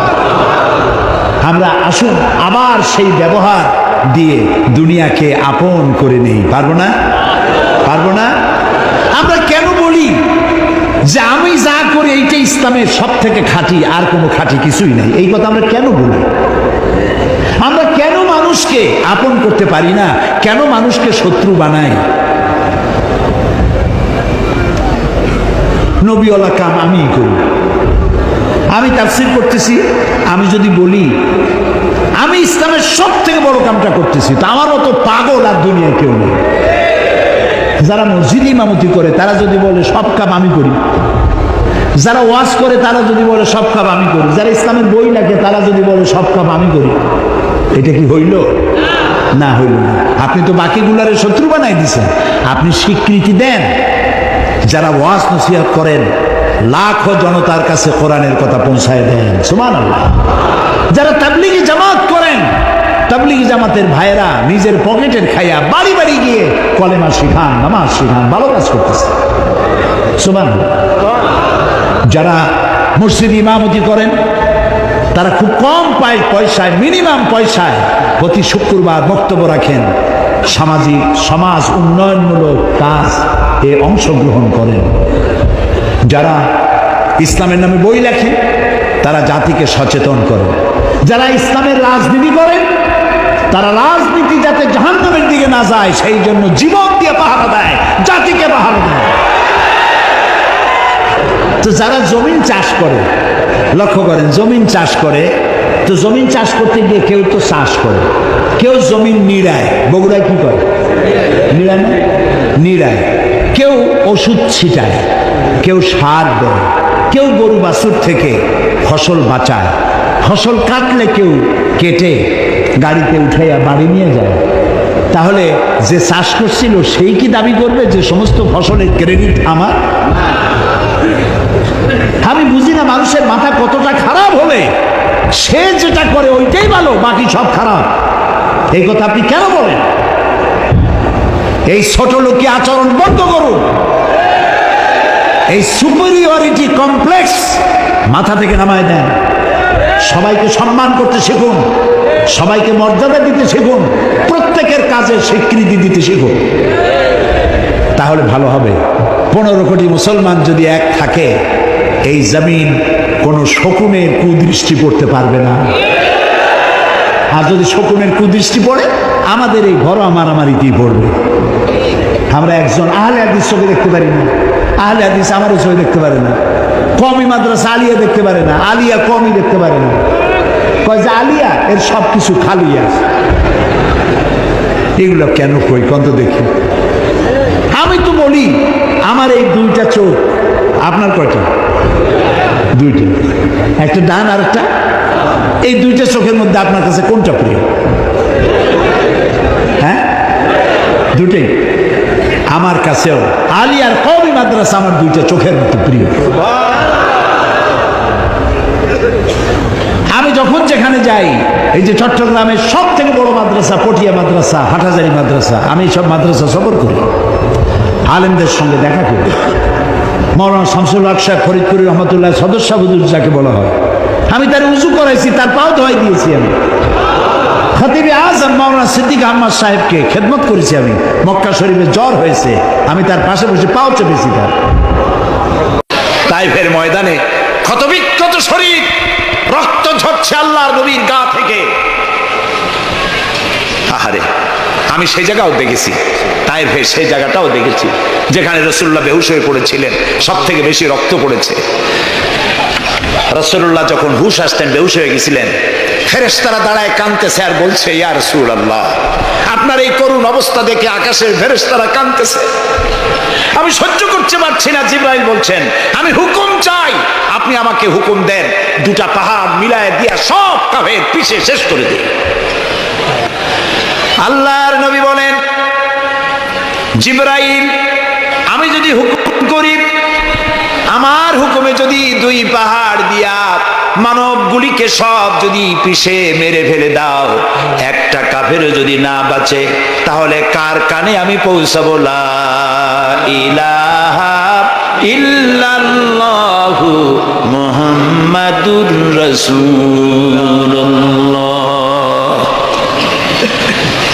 নবী করিম সাল্লাল্লাহু আলাইহি ওয়াসাল্লাম বসে আছেন, গা দিয়ে রক্ত ঝরছে। এই অবস্থা দেখে তাইফের এক লোক দৌড়াইয়া তার বাগানে চলে গেল, আঙ্গুর বাগান, বুখারীর হাদিস। আঙ্গুর বাগান থেকে 1 গ্লাস আঙ্গুরের রস নিয়ে এসে রসুলের হাতে দিলেন। 3 দিনের না খাওয়া রসুল, 3 দিন ক্ষুধার্ত, তৃষ্ণার্ত, ক্ষতবিক্ষত, জর্জরিত, নিষ্পেষিত, নির্যাতিত। 1 গ্লাস শরবত হাতে পেয়ে বিসমিল্লাহ বলে শরবতটা পান করলেন। জিজ্ঞেস করলেন, তোমার নাম না আত্তাস? তিনি বললেন, হ্যাঁ আমার নাম আত্তাস। তোমার বাড়ি হযরত ইউনূস আলাইহিস সালামের গ্রামে? তিনি বললেন, হ্যাঁ। তো আপনি কি করে জানলেন আমার নাম আত্তাস আর আমার বাড়ি ইউনূস আলাইহিস সালামের গ্রামে? নবী করিম সাল্লাল্লাহু আলাইহি সাল্লাম বললেন, আত্তাস, ইউনূস আলাইহিস সালাম নবী আর আমিও নবী, এক নবীর খবর আরেক নবীর কাছে থাকে। 1 গ্লাস শরবত পান করে 2 হাত উঁচু করলেন। নবীর চোখ থেকে দরদর করে পানি পড়ছে। তিনি বলছেন, রব্বুল আলামিন, এই তায়েফবাসী ওরা বোঝে নাই যে আমি তোমার নবী, ওরা বুঝতে পারে নাই যে আমি তোমার রসুল, ওরা না বুঝে আমাকে ক্ষতবিক্ষত করেছে। আল্লাহ, তুমি এজন্য তায়েফবাসীদের উপরে গজব দিও না, তুমি শান্তি দাও, হেদায়েত দাও। দুনিয়ার সকল নবী কোন কোন ক্ষেত্রে অধৈর্য হয়েছেন, নবী করিম সাল্লাল্লাহু আলাইহি সাল্লাম কখনো অধৈর্য হন নাই। প্রিয় ভাই সব, সুলাইমান আলাইহিস সালাম রাষ্ট্র পেয়েছেন, পিঁপড়ার ভাষা বোঝেন। কার ভাষা? পিঁপড়ার রাজা আছে না, চেনেন পিঁপড়ার রাজা? মাঝে মধ্যে পরিচয় করেন পিঁপড়ার রাজা কারা। মাথাটা মোটা, পিঁপড়ার রাজা আমরাও বলি। পিঁপড়ার রাজাকে হাতে নিয়েছেন, ডান হাতে। সূরা নামলে আল্লাহ তাআলা বলছেন, পিঁপড়া কথা বলতেছে, পিঁপড়া বলছে তার দলবলকে, সুলাইমান আলাইহিস সালাম আসতেছে তার সৈন্য সামন্ত নিয়ে, পায়ের তলায় পিষ্ট হয়ে মরে যাবি, সব গর্তে লুকা। তিনি পিঁপড়া হাতে নিয়ে কথা বলতেছিলেন পিঁপড়ার সাথে। সুলাইমান আলাইহিস সালাম কথা বলছেন পিঁপড়ার সাথে। এখন পিঁপড়ার ভাষা আমি বুঝি, এটা একটা অহংবোধ সৃষ্টি হতে পারে। পিঁপড়ারও ভাষা আমি বুঝি। নবুয়তের শান দেখুন, পিঁপড়ার ভাষা বুঝতেছেন, সেখানে তিনি বিনয়ী হয়ে গেলেন আল্লাহর সামনে। তিনি বললেন, রব্বি আউজি'নি আন আশকুরা নি'মাতাকাল্লাতী আন'আমতা আলাইয়া ওয়া আলা ওয়ালিদাইয়া। হায় আল্লাহ তাআলা, তুমি আমাকে ওই পরিমাণ শুকর আদায় করার তৌফিক দাও আমাকে, যে পরিমাণ নিয়ামত তুমি আমাকে দান করেছো। ওয়া আলা ওয়ালিদাইয়া, এবং আমার মা বাবার প্রতি যতটা নিয়ামত তুমি আমাকে দিয়েছো। ওয়ান আমালা সালিহান তারদাহু, আর আমাকে এমন আমল করার তৌফিক দাও যাতে তুমি খুশি হও। ওয়াদখিলনি বিরাহমাতিকা ফি ইবাদিকা সালিহিন, আর আল্লাহ আমাকে ইবাদে সালেহের মধ্যে শামিল করে দাও। সুবহানাল্লাহ। প্রিয় ভাই সব, আমার মূল বক্তব্য ছিল এই সব সচ্চরিত্রবান সুপার কোয়ালিটির মানুষ আল্লাহর নবীরা মার খেলেন কেন? শুধুমাত্র দাঁত মাজা, সুরমা লাগান, দাড়ি লাগান। আমি যদি আপনাদের বলি সবাই দাড়ি রাখবেন, আপনারা কি আমার মারতে আসবেন? কেন মারবেন? আমি তো খারাপ কথা কিছু বলিনি, এজন্য মারামারি হয় না। মারটা হইল কেন? মার হয়েছে এই কারণে নবীরা বলেছেন, লা ইলাহা ইল্লাল্লাহ, আল্লাহ ছাড়া কোনো ইলাহা নাই, আইনদাতা নাই, বিধানদাতা নাই, একমাত্র আইনদাতা তিনি। এখন আল্লাহর আইনটা কি সেটা আমাদেরকে বুঝতে হবে, সেটার দিকে আমি আগাচ্ছি ইনশাআল্লাহ। নবী করিম সাল্লাল্লাহু আলাইহি ওয়াসাল্লাম যখন এই কালিমার দাওয়াত দিলেন, মার শুরু হয়ে গেল। যারা এতদিন বলছিল আল আমিন, কি বলছিল রসুলকে? আল আমিন, তারাই এখন নবী করিম সাল্লাল্লাহু আলাইহি ওয়াসাল্লামকে পাগল বলা শুরু করলো। রসুলকে পাগল বলা হলে আঘাত লাগে কার গায়ে? আঘাত লাগে কোথায়? আল্লাহর গায়ে বলা যাবে না, আল্লাহর অস্তিত্বে আঘাত লাগে। আল্লাহ রাব্বুল আলামিন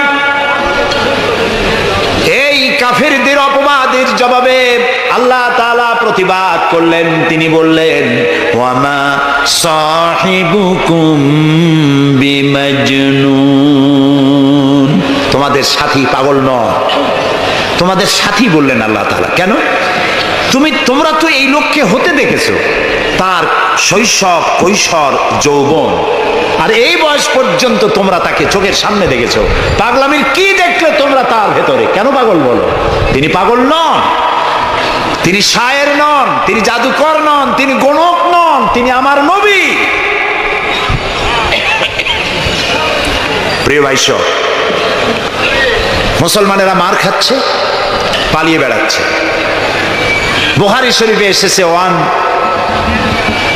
ওয়ান খাব্বাব বিন আল আরিত রাদিয়াল্লাহু তাআলা আনহু আন্নাহু قال شكونا إلى رسول الله صلى الله عليه وسلم وهو متوسد بردة له في ظل الكعبة হযরতে খাব্বাব বলেন,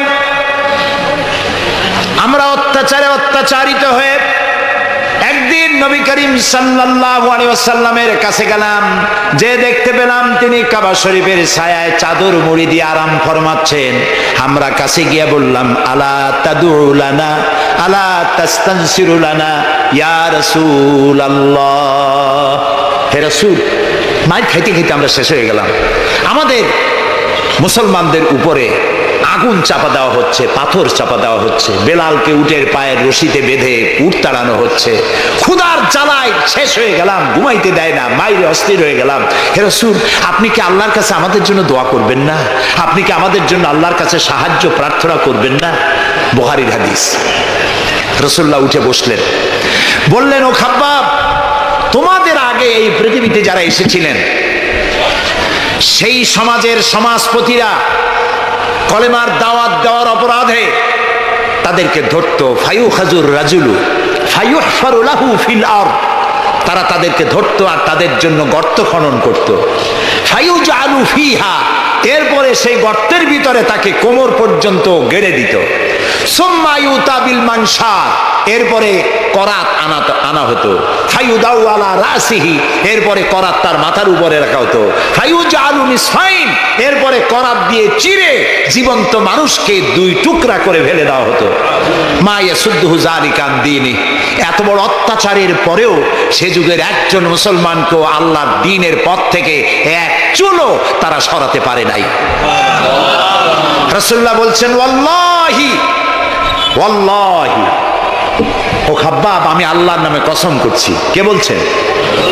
রাসূলুল্লাহ কসম করছেন, আমি আল্লাহর নামে শপথ করছি, লা ইউতাম্মান্নাল্লাহু হাদাল আমরা হাত্তা ইয়াসিরুর রাকিবু মিন সানা ইলা হাদারামাউত। সেদিন বেশি দূরে নয়, যেদিন ইয়েমেনের রাজধানী সানা থেকে সুন্দরী যুবতী নারীরা তাদের যৌবনের পসরা নিয়ে, সওদাগারেরা তাদের সম্পদ নিয়ে সানা থেকে রওনা করে সহস্র মাইল পাড়ি দিয়ে সৌদি আরবের হাজরামাউত পর্যন্ত পৌঁছে যাবে রাত এবং দিনে পায়ে হেঁটে। লা ইয়াখাফু ইল্লাল্লাহ, আল্লাহ ছাড়া কোনো ভয় তাদের অন্তঃকরণে থাকবে না। আবে জিউবা আলা গানামি, তবে হ্যাঁ এটা ঠিক, লা ইয়াখাফু ইল্লাল্লাহ যদি বলা হয় আর কিছু না বলা হয়, তাহলে তো বোঝা যাবে যে বাঘ এবং সিংহরও ভয় থাকবে না। নবীর কথায় কোনো ফাঁক থাকে না, আল্লাহর কথায়ও ফাঁক থাকে না, নবীর কথায়ও ফাঁক থাকে না। একজন ইলেম কালাম কম, যখন ওয়াজ করতে যাইতো লক্ষ্য করতো যে সেখানে কোনো আলেম আছে নাকি। আলেম থাকলে অল্প কথা বলে শেষ করে দিত। তা আলেম আছে কিনা এটা পরীক্ষা করার জন্য বলছে যে, ভাইয়েরা, আমি আজকে একটা পাতা আর ওয়াজ করবো। একটা পাতা। তিনি পাগল নন, তিনি শায়ের নন, তিনি জাদুকর নন, তিনি গণক নন, তিনি আমার নবী। প্রিয় ভাই সব, মুসলমানেরা মার খাচ্ছে, পালিয়ে বেড়াচ্ছে। বুখারী শরীফে এসেছে, ওয়ান খাব্বাব বিনিল আরিত রাদিয়াল্লাহু তাআলা আনহু আন্নাহু قال شكونا إلى رسول الله صلى الله عليه وسلم وهو متوسد بردة له في ظل الكعبة। হযরতে খাব্বাব বলেন, আমরা অত্যাচারিত হয়ে একদিন নবী করিম সাল্লাল্লাহু আলাইহি ওয়াসাল্লামের কাছে গেলাম, যে দেখতে পেলাম তিনি কাবা শরীফের ছায়ায় চাদর মুড়ি দিয়ে আরাম ফরমাচ্ছেন। আমরা কাছে গিয়ে বললাম, আলা তাদউ লানা আলা তাস্তানসিরু লানা ইয়া রাসূলুল্লাহ, হে রাসূল। মাইর খাইতে খাইতে আমরা শেষ হয়ে গেলাম। আমাদের মুসলমানদের উপরে আগুন চাপা দেওয়া হচ্ছে, পাথর চাপা দেওয়া হচ্ছে, বেলালকে উটের পায়ের রশিতে বেঁধে উট তাড়ানো হচ্ছে। ক্ষুধার জ্বালায় শেষ হয়ে গেলাম, ঘুমাইতে দেয় না, মাইরে অস্থির হয়ে গেলাম। হে রাসূল, আপনি কি আল্লাহর কাছে আমাদের জন্য দোয়া করবেন না? আপনি কি আমাদের জন্য আল্লাহর কাছে সাহায্য প্রার্থনা করবেন না? বুখারীর হাদিস। রাসূলুল্লাহ উঠে বসলেন, বললেন, ও খাব্বাব, তোমাদের আগে এই পৃথিবীতে যারা এসেছিলেন সেই সমাজের সমাজপতিরা কলেমার দাওয়াত দেওয়ার অপরাধে তাদেরকে ধরতো। ফায়ুখাজুর রাজুলু ফায়ুহফারু লাহু ফিল আরদ, তারা তাদেরকে ধরতো আর তাদের জন্য গর্ত খনন করত। ফায়ুজালু ফিহা, এরপরে সেই গর্তের ভিতরে তাকে কোমর পর্যন্ত গেড়ে দিত। সুম্মা ইউতা বিল মানশার, এরপরে করাত আনা হতো। ফায়ুদাউ আলা রাসিহি, এরপরে করাত তার মাথার উপরে রাখা হতো। ফায়ুজালু নিসফাইন, এরপরে করাত দিয়ে চিরে জীবন্ত মানুষকে দুই টুকরা করে ফেলে দেওয়া হতো। মা ইয়াসুদ্দুহু যালিকা আন দীনি, এত বড় অত্যাচারের পরেও সে যুগের একজন মুসলমানকেও আল্লাহর দ্বীনের পথ থেকে এক চুলও তারা সরাতে পারে নাই। রাসূলুল্লাহ বলছেন ওয়াল্লাহি ওয়াল্লাহি, ও খাব্বাব আমি আল্লাহর নামে কসম করছি। কে বলছেন? রাসূলুল্লাহ কসম করছেন, আমি আল্লাহর নামে শপথ করছি, লা ইউতাম্মান্নাল্লাহু হাযাল আমরা হাত্তা ইয়াসিরুর রাকিবু মিন সানা ইলা হাদারামাউত। সেদিন বেশি দূরে নয়, যেদিন ইয়েমেনের রাজধানী সানা থেকে সুন্দরী যুবতী নারীরা তাদের যৌবনের পসরা নিয়ে, সওদাগারেরা তাদের সম্পদ নিয়ে সানা থেকে রওনা করে সহস্র মাইল পাড়ি দিয়ে সৌদি আরবের হাজরামাউত পর্যন্ত পৌঁছে যাবে রাত এবং দিনে পায়ে হেঁটে। লা ইয়াখাফু ইল্লাল্লাহ, আল্লাহ ছাড়া কোনো ভয় তাদের অন্তঃকরণে থাকবে না। আবে জিবা আলা গানামি, তবে হ্যাঁ এটা ঠিক, লা ইয়াখাফু ইল্লাল্লাহ যদি বলা হয় আর কিছু না বলা হয় তাহলে তো বোঝা যাবে যে বাঘ এবং সিংহরও ভয় থাকবে না। নবীর কথায় কোনো ফাঁক থাকে না, আল্লাহর কথায়ও ফাঁক থাকে না, নবীর কথায়ও ফাঁক থাকে না। একজন ইলেম কালাম কম যখন ওয়াজ করতে যাইতো লক্ষ্য করতো যে সেখানে কোনো আলেম আছে নাকি। আলেম থাকলে অল্প কথা বলে শেষ করে দিত। তা আলেম আছে কিনা এটা পরীক্ষা করার জন্য বলছে যে ভাইয়েরা আমি আজকে একটা পাতা আর ওয়াজ করব, একটা পাতা, এবং তার ব্যাখ্যা এবং বিশ্লেষণ আমি আপনাদের সামনে আলোচনা করতে চাই। জনগণ বলেন আমরাও শুনতেই চাই, বলুন পাতার ব্যাখ্যা কি। তিনি বলছেন এমন একটি পাতা, এটি যদি মাটিতে পড়ে বাঘ হয়ে যায় আর যদি পানিতে পড়ে কুমির হয়ে যায়। একজন দাঁড়ায় বলল হুজুর বুঝলাম এই পাতার ফজিলত এমন, মাটিতে পড়লে বাঘ হয়, পানিতে পড়লে কুমির হয়, কিন্তু পাতাটি যদি অর্ধেক মাটিতে অর্ধেক পানিতে পড়ে তাহলে কি হবে? উনি বুঝলেন যে এখানে তো আলেম আছে, কাজী আমার ওয়াজ এখানে শেষ করি। ও আখির দাওয়ান আলহামদুলিল্লাহি রাব্বিল আলামিন। কথার মধ্যে ফাঁক থাকলে এরকম হয়, কিন্তু আল্লাহর কথা নবীর কথায় কোনো ফাঁক নাই। লা ইয়াখাফু ইল্লাল্লাহ, আল্লাহ ছাড়া কোনো ভয় থাকবে না। কিন্তু গরু ছাগল ভেড়া নিয়ে যাইতে গেলে যদি জঙ্গলের বাঘ আক্রমণ করে সে ভয় কি থাকবে না? আল্লাহ রসুল ব্যাখ্যায় বলছেন লা ইয়াখাফু ইল্লাল্লাহ আবে জিবা আলা গানামি, তবে তোমার ঘোড়া, তোমার সাথের ভেড়া, ছাগল, পশু যদি থাকে তো তার উপরে বাঘের আক্রমণ এ ভয় থাকতে পারে, কিন্তু সম্পদ হরণ, সতীত্ব হরণ, জীবন হরণের কোনো ভয় থাকবে না, এমন সমাজ কায়েম হবে। লা ইয়াখাফু ইল্লাল্লাহ ওয়ালাকিন্নাকুম তাস্তাজিলুন, তবে তোমরা খুব তাড়াহুড়ো করছো, একটু সহ্য করো, একটু ধৈর্য ধরো। নবী করিম সাল্লাল্লাহু আলাইহি সাল্লাম একটি সুন্দর সমাজ উপহার দিলেন। আমি ইতিহাস থেকে আপনাকে শোনাতে চাই। রাসূলুল্লাহ ইন্তেকাল করেছেন, ঐতিহাসিকরা লিখছেন মদিনার এক যুবতী নারী কি সমাজ কায়েম করে গেল শোনেন। রাসূলুল্লাহ ইন্তেকাল করেছেন, ঐতিহাসিকরা লিখছেন সেই সমাজের একটি যুবতী নারী মদিনা থেকে কোনো এক আত্মীয়র বাড়ি বেড়াতে রওনা করেছেন। যেতে যেতে আত্মীয়র বাড়ি পৌঁছবার আগেই সন্ধ্যা হয়ে গেল। মনে মনে ভাবলো এখন যদি আমি কোনো পরপুরুষের সামনে পড়ি তাহলে তো আমার সতীত্ব যাবে, অলঙ্কার আদিও যাবে, সারা জীবনের লালিত সম্পদ নষ্ট হয়ে যাবে। খুব ভীত সন্ত্রস্ত পদে এগোচ্ছে, আর বাঘ দেখা হরিণীর মতো তার চোখ এদিক ওদিক তাকাচ্ছে আর হাঁটতেছে। হঠাৎ দেখে দূর থেকে তার দিকেই এগিয়ে আসছে এক যৌবন ভরা এক যুবক। যুবককে কাছে আসতে দেখে যুবতী নিজের লালিত সম্পদ, সতীত্ব আর অলংকার আদি হারাবার ভয়ে মাটির উপরে বসে পড়েছে, তার রুহু গলার কাছে এসে গেছে। ঐতিহাসিকরা লিখছেন, যুবকটি যুবতীর কাছে এসে দাঁড়িয়েছে। যুবতী মহিলার চোখের উপরে চোখ রেখে যুবক ছেলে বলছে, মা, আমাকে দিয়ে তোমার কোনো অনিষ্ট হবে না, তুমি কোথায় যাবে আমাকে বলো, আমি পাহারা দিয়ে তোমার গন্তব্যে পৌঁছে দেব। আমার পরিচয় শোনো, আমি মুসলমান। সুবহানাল্লাহ। রাসূলুল্লাহ এই মুসলমান বানিয়েছিলেন, এই সমাজ বানিয়েছিলেন।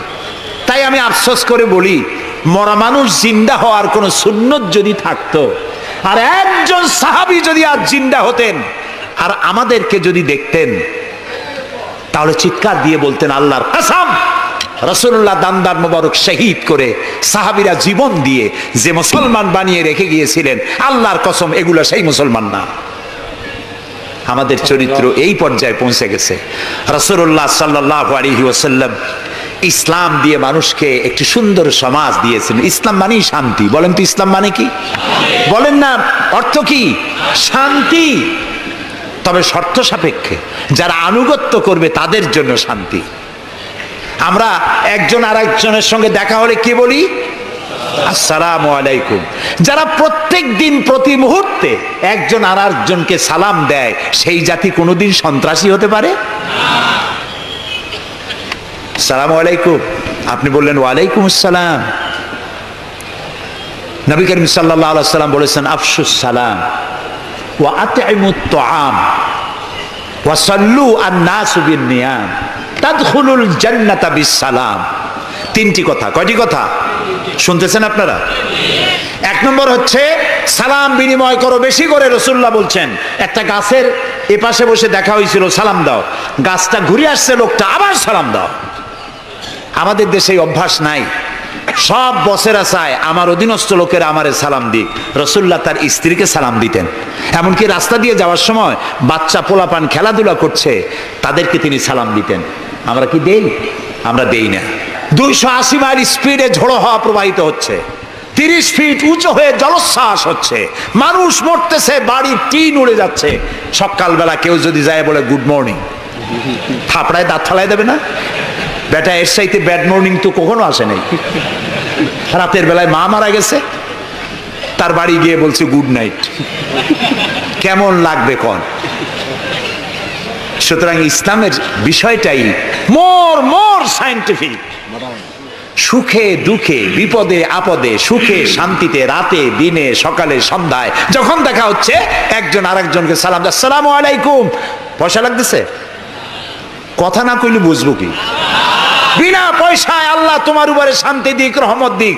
আপনি আরো বেশি করে কোন ওয়ালাইকুম আসসালাম ওয়া রাহমাতুল্লাহি ওয়া বারাকাতুহু ওয়া মাগফিরাতুহু। তারপরে কি করেন? হাত দেন। কিছু কিছু লোক আছে হাত মুঠে ছোঁয়ায়, সবটা দিতে চায় না। আবার হাতটা দিয়া এরকম ঝাঁকি ঝাঁকি করে, মনে করে যত ঝাঁকি তত নেকি। এটা কিন্তু একটা পাগলামি।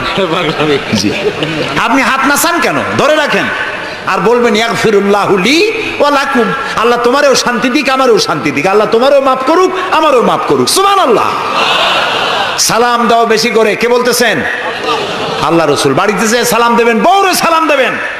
আপনার স্ত্রী আপনার কৃতদাসী নয়, আপনার সমান অধিকার তা। আপনি সালাম দিবেন। ঘরের মধ্যে মুখ কালো করে ঢুকলেন, বউ কিছু কইল না, আপনিও কিছু কইলেন না, মনে হলো দুইজন বোবা। আপনি ঘরের মধ্যে প্রবেশ করতেছেন, আসসালামু আলাইকুম ওয়া রাহমাতুল্লাহ। গৃহবাসীরা, তোমাদের উপর আল্লাহর রহমত নাজিল হোক। সুবহানাল্লাহ বলবেন না? আজকেই এই আমল করবেন। বাড়ি যাইয়ে বউরে সালাম দেবেন। তবে যারাদের কোনোদিন দেওয়ার অভ্যাস নাই, তাদের একটা সমস্যা হইতে পারে। হঠাৎ করে সালাম দিলে বউ মনে করবে কপালে দুঃখ আছে, বুঝে আসছে। একটু বুঝাই বলে নেবেন। তবে আজকের থেকে সালাম শুরু হবে, ঠিক আছে না ভাই? আজকের থেকে শুরু হবে। বাচ্চাকে বাড়ি থেকে বিদায় করছেন, স্কুলে যাচ্ছে, মা বাবা শিখায় বাই বাই, টাটা, যাই যাই, খাই খাই। একটা কথা হইল? বাচ্চা বিদায় হচ্ছে, বাচ্চার মাথায় হাত দিয়া বলেন ফি আমানিল্লাহ, তোমারে আমি আল্লাহর আমানতে ছেড়ে দিলাম। সুবহানাল্লাহ। কিসের বাই বাই টাই টাই? আমরা মুসলমান, এই মুসলিম ট্র্যাডিশন, মুসলিম কালচার বাঁচায় রাখতে হবে যে কোনো মূল্যে। ছেলেদের নাম রাখতে গিয়ে মন্টু, বল্টু, সেন্টু, ডবলু, আকাশ খাতুন, বাতাস বেগম, একটা নাম হইল। আচ্ছা ভাই, আপনি লক্ষ্য করেন তো, পৃথিবীতে কোন ইতিহাস সৃষ্টিকারী মানুষ বল্টু আর মন্টু জাতীয় নাম আছে? পৃথিবীর কোন আলেম, হজরত মাওলানা বল্টু সাহেব এখন ওয়াজ করবেন? এই যে মাজার দেখতে পান, ইনি হচ্ছেন হজরত পীরে বুজুর্গ খানানে খানান সিরাজুস সালিকিন মিসবাহুল আরিফিন হজরত মাওলানা সেন্টু রহমতুল্লাহ আলাইহির মাজার আছে? এরকম নাই। আপনি নাম যত খারাপ রাখবেন, আপনার সন্তান গুন্ডা হবে, বদমাশ হবে, চাঁদাবাজ হবে, জিনাকার হবে। নাম রাখবেন মুসলমানি নাম, ভালো ভালো নাম, আরবি নাম। আলেমদের কাছে জিজ্ঞাসা করে নাম রাখবেন যে এই নামটা কি রাখবো আর নামের অর্থটা কি। আন্দাজে আবার নাম রেখেন না। কুয়েত এয়ারপোর্টে একদিন বাংলাদেশের একজনের পাসপোর্ট দেখে পুলিশেরা হাসাহাসি করতেছে। কারণ কি? কারণ হলো পাসপোর্টধারী যিনি, তার নাম হলো জামাল মিয়া, আর পিতার নাম হলো তরিক মিয়া। জামাল শব্দের অর্থ হচ্ছে উট, আর জামাল মিমে আলেফ দিয়ে যদি হয় তাহলে হয় সৌন্দর্য। এখন জামাল মানে উট, মিয়া মানে 100, ওর নাম 100 উট। আর তরিক মানে রাস্তা, মিয়া মানে 100, ওর নাম 100 উট আর ওর বাপের নাম 100 রাস্তা। 100 রাস্তার ছেলে 100 উট। তা খালি আরবি রাখলে তো হবে না, নামে আরবির অর্থ কি? অর্থবোধক। জি, অর্থবোধক নাম রাখতে হবে। তাহলে আমি বলতেছিলাম রাসূলুল্লাহর হাদিস, প্রথমে দিবেন সালাম, আফশুস সালাম ওয়া আতইমুত তাআম, গরিব মিসকিনদেরকে দাওয়াত করে খাওয়াবেন, বন্ধু বান্ধবদের দাওয়াত দিয়ে খাওয়াবেন। খাওয়া খাওয়াইতে কিন্তু মহব্বত বাড়ে, চক্ষু লজ্জার সৃষ্টি হয়। খালি অপরের পয়সা দিয়ে রিক্সায় চড়বেন, রিক্সায় 2 জন উঠলো, একজন নামে হেঁটে চলে গেল, একসাথে 2 জনে খাইলো, আর একজনে খেলাল করতে করতে বাইরে গেলো, পয়সাও দিল। এই চালাকি এক সময় ধরা পড়ে যায়। এই জন্য মানুষকে বাড়িতে দাওয়াত দিয়ে খাওয়ানো, রাসূলুল্লাহ বলেন দাওয়াত দিয়ে খাওয়াও। তাহাদ্দু তাহাব্বু, হাদিয়া দাও, মোহব্বত বাড়বে। কারো অসুখ হয়েছে, তার বাড়িতে একটু আঙ্গুর নিয়ে যাও, একটু কমলা নিয়ে যাও। তোমার শত্রু যদি হয়, চক্ষু লজ্জার সৃষ্টি হয়ে যাবে। কান্নাহু ওয়ালিয়ুন হামিম, দেখা যাবে সে চরম দুশমন ছিল, সে তোমার বন্ধু হয়ে গেছে। সুবহানাল্লাহ বলবেন না? ওয়াসাল্লু আন-নাসু বিন-নিয়াম। আর 3 নম্বরে, মানুষ যখন ঘুমায় থাকে তখন তুমি নামাজ পড়িও। কোন সময় কোন তো? ও, তাও তো আপনারা জানেন, মধ্যরাতের পরে যখন মানুষেরা ঘুমায় থাকে তখন তুমি নামাজ পড়িও। এ রাত্রে কেন? কারণ মানুষের কাছে সব থেকে বড় ভালোবাসার সত্তাকে বলেন আল্লাহ, তারপরে আল্লাহ রাসূল। এখন যাকে ভালোবাসি তার সাথে তো প্রেম করতে হবে। প্রেম কি নোটিশ দেওয়া হয়? SMS করে আজকাল হয়। কিন্তু ভালোবাসা বিজ্ঞাপন দিয়ে হয় না, মাইকিং করে হয় না। ভালোবাসা হয় কিসে কন্ত? প্রেম কিসে হয়?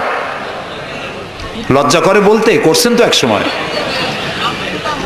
গভীরে, রাতে, অন্ধকারে, একাকিত্বে ভালোবাসা হয়। তো মানুষের সবচাইতে প্রিয় হচ্ছেন আল্লাহ তাআলা, প্রিয়তম। এর থেকে প্রিয় আর মুসলমানদের জন্য কেউ হইতে পারে না। দিনের কোলাহল পূর্ণ অবস্থার ভেতর দিয়ে তুমি তার সঙ্গে আবেগময় কণ্ঠে কথা বলতে পারবা না, এটা আল্লাহ তাআলা জানেন। তাই আল্লাহ তাআলা বলেছেন ওয়াজআলনান নাহারা মাশা, দিন বানাইছি রোজগার করার জন্য, কাজ করো, বসে থাকবা না। ফাইজা কুদিয়াতিস সালাত ফান্তাশিরু ফিল আরদ, নামাজ পড়া হয়ে গেছে, মসজিদে বসে থাকতে পারবা না। অভিশাপ, জোহরের নামাজে রক্ত হয়েছে, অফিস বন্ধ করে নামাজ পড়ো, জোহর পড়ো, সুন্নত পড়ো। নফল পড়তে পারবা না জোহরের সময়, তসবিহ পড়তে পারবা না, কারণ এই তসবিহ পড়ে, নফল পড়ে সময় নষ্ট করে পূর্ণ বেতন নিলে বেতন হালাল হবে না। মেডিকেল নিয়ে সুস্থ মানুষ সেল্লা দিতে যাবা, পয়সা হারাম, নেক পয়সা হবে না, হালাল পয়সা কামাই দিতে হবে। সেল্লার নাম বললাম বলে তাবলিগি ভাইরা অসন্তুষ্ট হবেন না, একটা দৃষ্টান্ত দিলাম। আমি তাবলিগি ভাইদেরকে শ্রদ্ধা করি, সম্মান করি, তারাও দ্বীনের কাজ করছে। সুতরাং মসজিদের ভেতরে আপনি নামাজ পড়ে আল্লাহ তাআলা বলছেন কি শোনেন, ফরজ, ফাইজা কুদিয়াতিস সালাত ফান্তাশিরু ফিল আরদ, নামাজ পড়া হয়ে গেছে, বেরিয়ে যাও। কোথায় যাও? দুনিয়ায় যাও। হাটে যাও, বাজারে যাও, কলেজ যাও, কারখানায় যাও, আদালতে যাও, শিক্ষা প্রতিষ্ঠানে যাও, চাষ করতে যাও, যাইয়া কি করো? আবতাগু মিন ফাদলিল্লাহ। আর আমার রিজিক, আমি যে তোমারে অনুগ্রহ করেছি, রিজিক দিয়েছি, ওই রিজিক তালাশ করে আনো। সুবহানাল্লাহ। প্রিয় ভাই সব, হযরত ওমর রাদিয়াল্লাহু তাআলা আনহু মসজিদের ভিতরে দেখলেন কিছু লোক বসা। জোহরে দেখলেন, আসরে দেখলেন, মাগরিবে দেখলেন, এশায় দেখলেন। পরের দিন ফজরের সময় সেই একই জায়গায় কয়েকটা লোক, একই লোক দেখে জিজ্ঞেস করলেন, তোমরা কারা? বলল, নাহনু মুতাওয়াক্কিলিন, আমরা আল্লাহর উপরে ভরসা করি এবং আল্লাহর উপরে ভরসা করে এখানে জিকির আজগার করি। খাও কি? কয় যে আমাদের এই জিকির আজগার দেখে পাশের লোকেরা ভাত রাইন দিয়ে আমাকে খাওয়ায়। রাসূলুল্লাহ বললেন, তোমরা তো মুতাওয়াক্কিলুন, তোমরা তো অন্যের উপরে নির্ভরশীল, আল্লাহর উপরে তো নির্ভরশীল তোমরা নও। শোনো, আগামীকাল এই জোহরের নামাজের পর যদি তোমাদেরকে এখানে বসা দেখি, ব্যাট মেরে মসজিদ থেকে বের করে দেব। মসজিদে নির্দিষ্ট সময় নামাজ পড়তে আসবে, বাকি সময় কাজ করতে হবে মানুষের জন্য, নিজের জন্য, জনগণের জন্য, রাষ্ট্রের জন্য। এর নাম ইসলাম। এর নাম কি? ইসলাম। বাস্তবমুখী, বৈরাগ্য নয়। আপনি দিন কায়েমের জন্য, আল্লাহর বেশি জিকির আজগার করার জন্য জঙ্গলে যাবেন, লা রাহবানিয়াতা ফিল ইসলাম। ইসলামে বৈরাগ্যবাদকে সমর্থন করে না। কথা বুঝে আসছে? সুতরাং আপনি রাত্রি বেলায়, দিনের কোলাহলপূর্ণ সময়, আপনি আল্লাহর সাথে প্রেম করতে সময় পাচ্ছেন না। আল্লাহ তাআলা বলছেন, ওয়াজআলনাল লাইলা লিবাসা ওয়াজআলনা নাওমাকুম সুবাতা, রাত্রে বানাইছি, রাত্রিকে বানাইছি শান্তির আচ্ছাদন। সুবহানাল্লাহ বলবেন না? রাত হলো শান্তির আচ্ছাদন। তীর্যক রৌদ্রের তীব্র প্রখারকে বন্ধ করে দিয়ে, রাতের একটি অন্ধকারের চাদর দিয়ে, কালো চাদর দিয়ে পৃথিবীটাকে ঢেকে দিলাম। আর একটু শান্তির জন্য চাঁদ আর তারকার নামে কিছু ডিম লাইট জ্বালাই দিলাম। গভীর রাত্রে ওঠো, মানুষ যখন ঘুমায় তখন তুমি সেজদায় পড়ে কাঁদো। রাসূলুল্লাহ বলেছেন, অনুশোচনা আর অনুতপ্তের এক ফোঁটা পানি নাকের অর্ধেক আসতে না আসতে আল্লাহ তাআলা ওই ক্রন্দনরত বান্দাকে মাফ করে দেন। সুবহানাল্লাহ। এই তিনটি কাজ যে করবে, কয়টা কাজ? তিনটি। এই তিনটি কাজ যারা করবে, তাদখুলুল জান্নাতা বিসসালাম। আখরাজাহু মুসলিম। মুসলিম শরীফের হাদিস। রাসূলুল্লাহ বলছেন, এই তিনটে কাম করো, শান্তির সাথে জান্নাতে চলে যাবে। তাহলে যে জাতির জীবন ব্যবস্থার নাম কি? ইসলাম। আর আমাদের নাম মুসলমান। সব জায়গায় কিন্তু শান্তি, দেখা হইলে সালাম। আল্লাহর নাম কি? শান্তি। আর আল্লাহর এক নাম কি? সালাম আছেন আল্লাহর নাম, আল্লাহর নাম শান্তি। তারপরে নামাজ পড়ে শেষ করার পরই ডান দিকে বাম দিকে কি বলি? নামাজ পড়েও বলি আসসালামু আলাইকুম ওয়া রাহমাতুল্লাহ। জীবনের শেষ নামাজ কোনটা? জানাজা। তার শেষ কথা কি? আসসালামু আলাইকুম ওয়া রাহমাতুল্লাহ। এরপরে মুমিনদের লাস্ট ডেস্টিনেশন দারাকা দারাস সালাম। শেষ জায়গা কোথায়? জান্নাত। এই যাদের ধর্ম, এই যাদের দিন, এই যাদের জীবন ব্যবস্থা, সেখানে আল্লাহর আইন প্রতিষ্ঠার নামে বোমা মারা লাগবে? জবাব দেন। সন্ত্রাসী তৎপরতা করা লাগবে? কোন নবী, কোন রাসূল সন্ত্রাসী তৎপরতা চালিয়েছেন, মানুষ হত্যা করেছেন, এর কোন নজির আছে পৃথিবীতে? আছে? পৃথিবীতে নাই। আপনারা বলতে পারেন, তাহলে রাসূলুল্লাহ যুদ্ধ করছিলেন কেন? নবী করিম সাল্লাল্লাহু আলাইহি ওয়াসাল্লাম যত যুদ্ধ করেছিলেন সব ছিল ডিফেন্সিভ, আত্মরক্ষামূলক। তিনি নিজে যুদ্ধ শুরু করেছেন, এর কোন নমুনা নাই। একটি হাদিস পাওয়া যাবে না যে নবী করিম সাল্লাল্লাহু আলাইহি ওয়াসাল্লাম ক্ষমতা গ্রহণ করার পর সাহাবীদের রাতের বেলায় পাঠিয়ে দিয়েছেন, ওই গ্রাম আমার উপর ঈমান আনে নাই, বাড়ি শুদ্ধ জ্বালায় দাও, হত্যা করো, বলেছেন? সুবহানাল্লাহ। বন্দীরা এসেছে, বন্দীদেরকে তিনি শর্ত করেছেন, বন্দীদের খাবার দিয়েছেন, থাকার দিয়েছেন, আর বলেছেন কোন বন্দী যদি একটা নিরক্ষর লোককে অক্ষর জ্ঞান সম্পন্ন করাতে পারে, স্বাক্ষর দিতে পারে, এই জ্ঞানটুকুন যদি দিতে পারে, এর বিনিময়ে তাকে মুক্তি দেওয়া হবে। আজকে আমেরিকা আমাদেরকে ভদ্রতা শিখায়, বন্দীদের সাথে তোমরা কি ব্যবহার করেছো? আল গারিব কয়েদখানায় কি অসভ্য বর্বরতা তোমরা করেছো, পৃথিবীর ইতিহাসকে ম্লান করে দিয়েছো, সভ্যতার মুখে কালিমা লেপন করেছো। আল গারিব কয়েদখানার তারা কি করেছে আমি ভাষা দিয়া ভদ্রলোকের সামনে তা উচ্চারণ করতে পারবো না।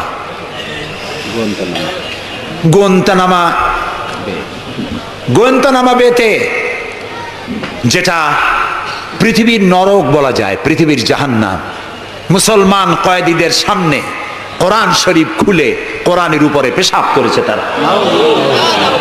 একজন মুসলমান হাত পা বান্দা তার সামনে কোরআনে পেশাব করলে তার অবস্থাটা কি হয়? সে তো আত্মহত্যা করতে চায়, তখন আমার জীবন চলে যাক, কোরআনের অমর্যাদা তো সহ্য করা যায় না। তোমরা তাই করেছো। তোমরা ইরাকে 70 বছরের বৃদ্ধা নারীকে 2 পার 2 হাতের উপরে ভর করে গাধার মতো বানাইয়া তার পিঠের উপরে তোমরা চড়ে বাজারে বাজারে ঘুরেছো। তোমরা সেই জাতি, তোমরা নারীত্বের অমর্যাদা করেছো, মনুষ্যত্বের অমর্যাদা করেছো। বাংলাদেশকে গণতন্ত্র শিক্ষা দেওয়ার জন্য তোমাদের আসার কোনো জরুরত নাই।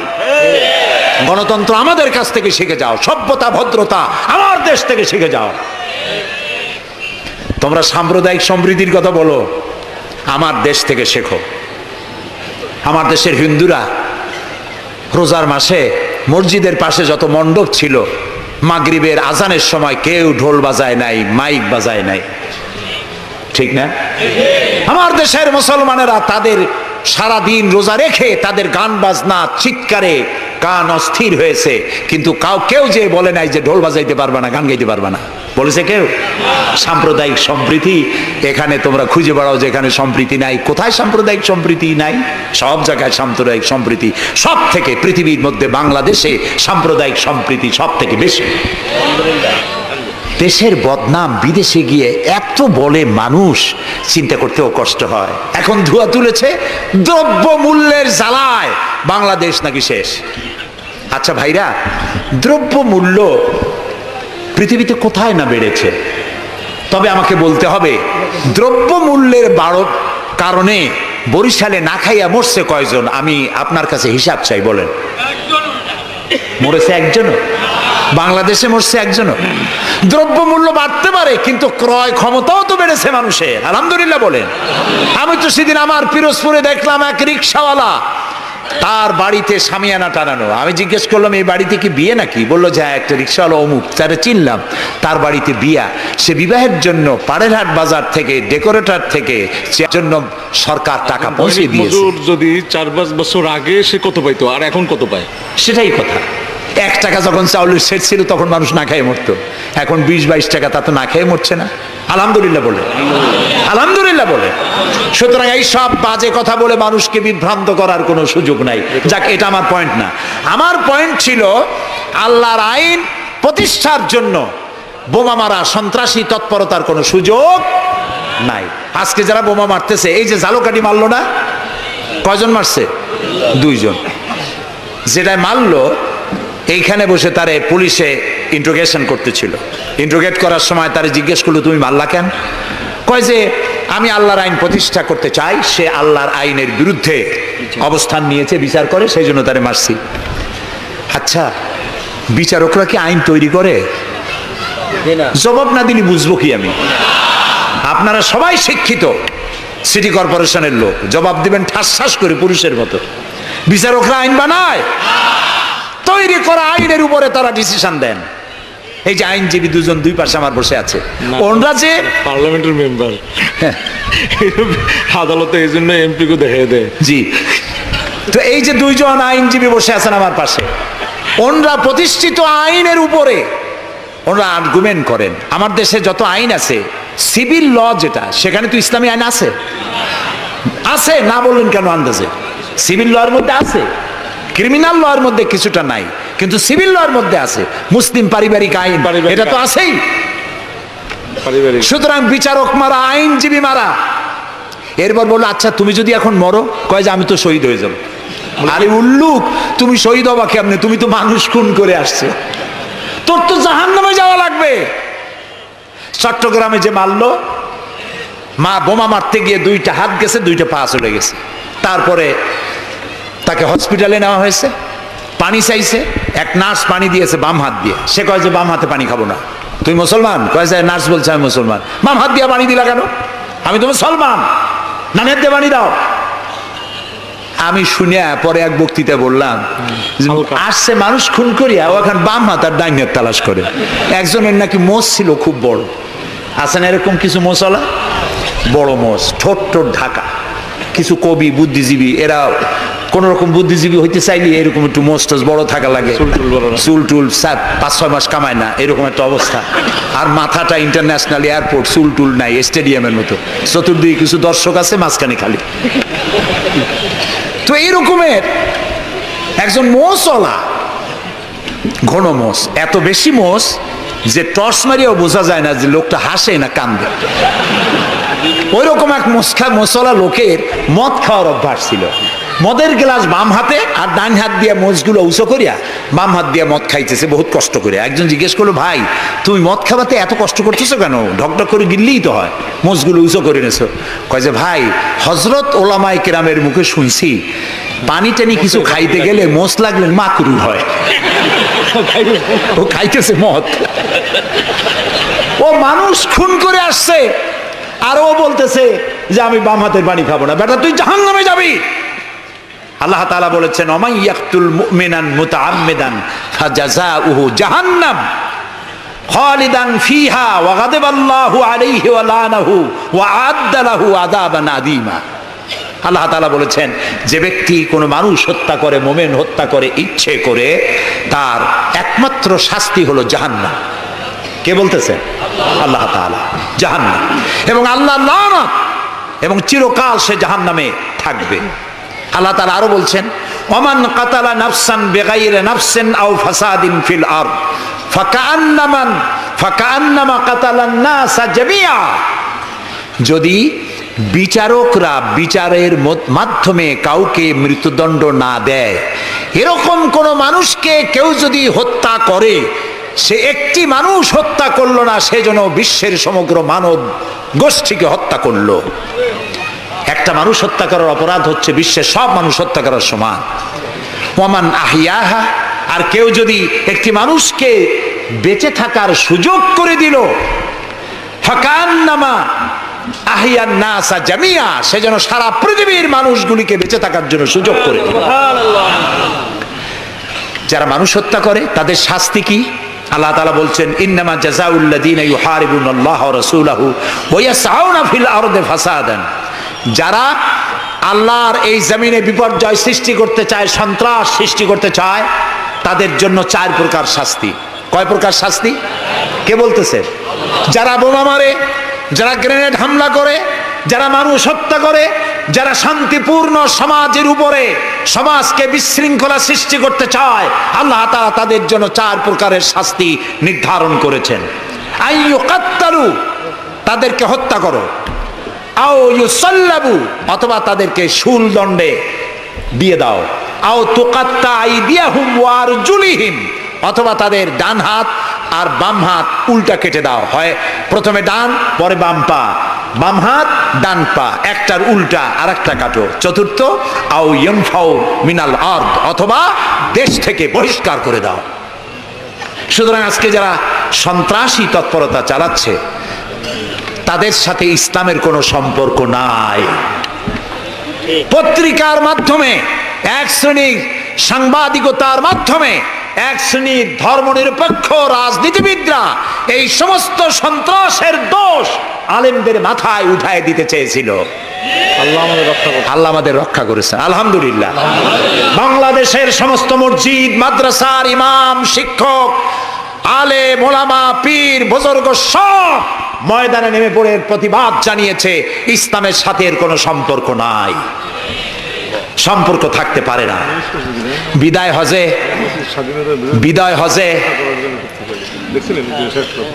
শুনতেছেন, নবী করিম সাল্লাল্লাহু আলাইহি ওয়াসাল্লাম বক্তব্য রাখছেন। বিদায় হজে নবী করিম সাল্লাল্লাহু আলাইহি ওয়াসাল্লাম বললেন, ও সাহাবীরা, আজকের কোন দিন? তারা বললেন, আজকে 9 জিলহজ, ইয়াউমে আরাফা। এটা কি মাস? তারা বললেন, জিলহিজ্জা, এটা জিলহজ মাস। যে ঘর তোমরা তওয়াফ করে, এই ঘরটা কার? সাহাবীরা বললেন, এটা আল্লাহর ঘর। নবী করিম সাল্লাল্লাহু আলাইহি ওয়াসাল্লাম বললেন, আজকের দিন, আরাফাতের দিন যেমন পবিত্র, আজকের মাস যেমন পবিত্র, আল্লাহর ঘর যেমন পবিত্র, তোমাদের একের রক্ত আরেকজনের কাছে সেই রকম পবিত্র। সুবহানাল্লাহ বলেন। রাসূলুল্লাহ বলছেন একটি মানুষ হত্যা করা কত বড় অপরাধ শোনো। গোটা বিশ্ব ধ্বংস হয়ে যাওয়া আল্লাহর কাছে সহজ, একটা মানুষ হত্যা করে জিহাদের নামে যারা কলঙ্ক সৃষ্টি করেছে ইসলামের, তাদের ব্যাপারে কোনো ছাড় দেওয়া যাবে না। সুইসাইড করা, এইভাবে আত্মঘাতী বোমা ছেড়ে দিয়ে যারা মৃত্যুবরণ করে তাদের ব্যাপারে আল্লাহ তাআলা বলেছেন ওয়ালা তাকতুলু আনফুসাকুম, তোমরা আত্মহত্যা করো না। আত্মহত্যা করা হারাম। আত্মহত্যা করা কি? আত্মহত্যাকারীদের জানাজা নাই, গোসল নাই, কাফন নাই, জানাজা নাই। আত্মহত্যা যারা করবে কিয়ামতের দিন আল্লাহর জান্নাত হারাম, চিরকাল জাহান্নামে থাকতে হবে। অস্ত্র দিয়ে আত্মহত্যা করবে, সেই অস্ত্র দিয়ে নাকি বিচার হবে? জি, যে অস্ত্র দিয়ে আত্মহত্যা, আপনি তো হাদিসও জানেন। রাসূলুল্লাহ বলেছেন যেটা দিয়ে সে নিজেকে হত্যা করবে ওই অস্ত্র দিয়ে তাকেও সে নিজেকে নিজে ওইটা দিয়ে আত্মহত্যা করতেই থাকবে কিয়ামতের দিন। বলেন নাউজুবিল্লাহ। প্রিয় ভাই সব, আমি ইসলাম আপনাদের সামনে বুঝাচ্ছিলাম। মারামারি কাটাকাটির মধ্য দিয়ে ইসলাম আসে নাই। ইসলাম এসেছে ভালোবাসা, আন্তরিকতা, প্রেম, উদারতা, ঔদার্য, মহব্বত আর রাসূলের অনুপম চরিত্র মাধুর্যের মধ্য দিয়ে ইসলাম প্রতিষ্ঠিত হয়েছে। এর থেকে শান্তির ধর্ম, এর থেকে ভালো জীবন ব্যবস্থা, এর থেকে সায়েন্টিফিক জীবন ব্যবস্থা পৃথিবীতে আর নাই। এই ইসলাম এর মধ্যে আল্লাহ আমাদেরকে পয়দা করেছেন, বলি আলহামদুলিল্লাহ। আজ আর বলবো না, বাকি কথা বলবো আগামীকাল ইনশাআল্লাহ। আর ঢাকা থেকে কয়েকটা লাইব্রেরি, মোবাইল লাইব্রেরি এসছে, এখানে বইপত্র পাওয়া যায়। বিশেষ করে যে কোরআনের তাফসীর আমি করতেছি, এতক্ষণ কোরআনের ব্যাখ্যাই বলেছি। এই কোরআন শরীফের বাংলা অনুবাদ আল কোরআন একাডেমি লন্ডন ওরা করেছে 750 পৃষ্ঠা কোরআনে কারীম, একদিকে আরবি আর একদিকে বাংলা, সুন্দর সহজ সাবলীল অর্থ করা। এটি মাত্র 120 টাকা হাদিয়ায় তারা দেয়। এটি ছাপা খরচও না, শুধু মানুষেরা বেশি করে জানুক সেই জন্য তারা বিতরণ করছে। আপনারা নেওয়ার সময়, যাওয়ার সময় নিয়ে যাবেন। আর তাফসীর জানার জন্য তাফহিমুল কোরআন বর্তমান বিশ্বের শ্রেষ্ঠ তাফসীর। আল্লাহ পাক বলবেন মুত ইয়া মালাকাল মউত। আল্লাহু আকবার। মুত ইয়া মালাকুল মউত, মরে যা, মরে যা।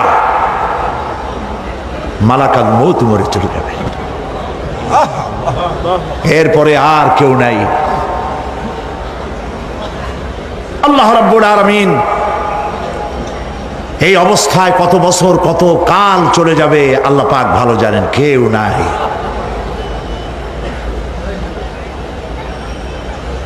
আজকের রাজত্ব কার? আল্লাহ প্রশ্ন করবেন, আজকের রাজত্ব কার? আল্লাহ পাক আওয়াজ দিবেন, বলবেন আজকের রাজত্ব কার? কোনো জবাব নাই, আকাশের নাই, জমিনের নাই, আকাশও তো নাই, কারো কোনো জবাব নাই। আল্লাহ পাক বলবেন লিল্লাহি ওয়াহিদুল কাহ্হার। আজ একমাত্র রাজত্ব হচ্ছে পরাক্রমশালী আল্লাহ রাব্বুল আলামিনের। আল্লাহ পাক বলবেন ইয়া দুনিয়া আইনা সুজারুকি, হে পৃথিবী তোর গাছগুলা কই? ইয়া দুনিয়া আইনা জিবালুকি, হে পৃথিবী তোর পাহাড়গুলা কই? আইনাল জব্বারিন, স্বৈরাচারেরা কোথায়? কারো কোনো জবাব হবে না। আল্লাহ পাক এরপরে আবার মানুষগুলিকে জিন্দা করবে। সুবহানাল্লাহ।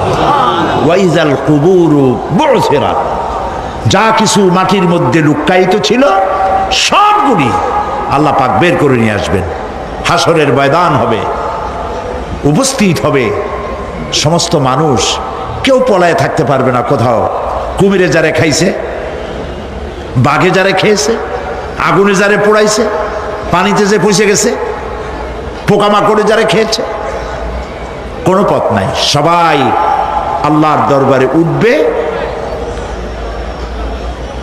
পায়ে জুতা নাই, মাথায় কাপড় নাই, পরনে কোনো কাপড় চোপড় নাই, উলঙ্গ উলাঙ্গিনী। উম্মুল মুমিনিন হযরতে আয়েশা সিদ্দিকা রাদিয়াল্লাহু তাআলা আনহা, নবী করিম সাল্লাল্লাহু আলাইহি ওয়াসাল্লামের জবান মোবারকে এটা শুনে কেঁদে ফেললেন। বললেন, ইয়া রাসূলুল্লাহ, আমারও কি সেই অবস্থা হবে? তিনি বললেন, হ্যাঁ। উম্মুল মুমিনিন বললেন, ইয়া রাসূলুল্লাহ, তখন কি আমার শরম হবে না? আল্লাহর নবী বললেন, কিয়ামতের এই বিভীষিকাময় দৃশ্য দেখে মানুষ মানুষের দিকে তাকাবার কোনো হুঁশ থাকবে না। সব মানুষ উপরের দিকে তাকায় থাকবে, নিচে তাকাবার কারো কোনো ক্ষমতা থাকবে না। মানুষ অস্থির হয়ে যাবে। সেই হাসরের ময়দান, বিচারক আল্লাহ রাব্বুল আলামিন প্রত্যেকটি মানুষকে তার কৃতকর্মের জন্য হিসাব দিতে হবে। আল্লাহ রাব্বুল আলামিন বলেন, পরকালীন জীবনের ব্যবস্থাপনাটা কেমনে হবে শোনো। ইন্নাস সামআ ওয়াল বাসারা ওয়াল ফুআদা কুল্লু উলাইকা কানা আনহু মাসউলা। কিয়ামতের দিন প্রত্যেকটি মানুষকে তার শ্রবণ সম্পর্কে, তার দৃষ্টি সম্পর্কে, আর অন্তঃকরণের কল্পনা সম্পর্কে প্রত্যেকটি ব্যাপারে আল্লাহ পাক জিজ্ঞাসা করবেন। কান দিয়েছিলাম, কি শুনেছো? যা শুনছো তা আমল করেছো কিনা? আমার নিষেধ করা জিনিসগুলি শুনছো নাকি? কানের জবাব দিতে হবে। কান আল্লাহ পাক দিয়েছেন, সুবহানাল্লাহ। আল্লাহ পাক দিয়েছেন কান। এই কান দুটো যার নাই, কান আছে শুনতে পায় না, কত বড় কষ্টে আছে সে। মানুষে চিল্লায় কথা কয়, সে বুঝেই না। আছে না এমন? এই কানের সম্পর্কে প্রশ্ন করা হবে, শ্রবণ সম্পর্কে, দর্শন সম্পর্কে প্রশ্ন করা হবে। যা দেখতে নিষেধ করেছি সেগুলো দেখছো নাকি? এর শুকরিয়া আদায় করেছো নাকি? দুটি চোখ, এর শকর আদায় করা কি সম্ভব ভাই? আদায় করা সম্ভব? এই দুটি চোখ যদি না থাকতো, আমার গর্ভধারিণী মাকে দেখতে পারতাম না। এই সুন্দর চোখ দুটি যদি আল্লাহ না দিতেন, আল্লাহর এই সুন্দর সৃষ্টি দেখা থেকে বঞ্চিত হয়ে যেতাম। আল্লাহকে বলি, মনির, হে বিশাল আকাশের মালিক, তুমি দয়া করে না চাইতে আমাদের শরীরে যা দিছো নিয়ামত, মৃত্যুর আগে ছিনায় নিও না। দুটি চোখের শকর আদায় করতে পারবো না।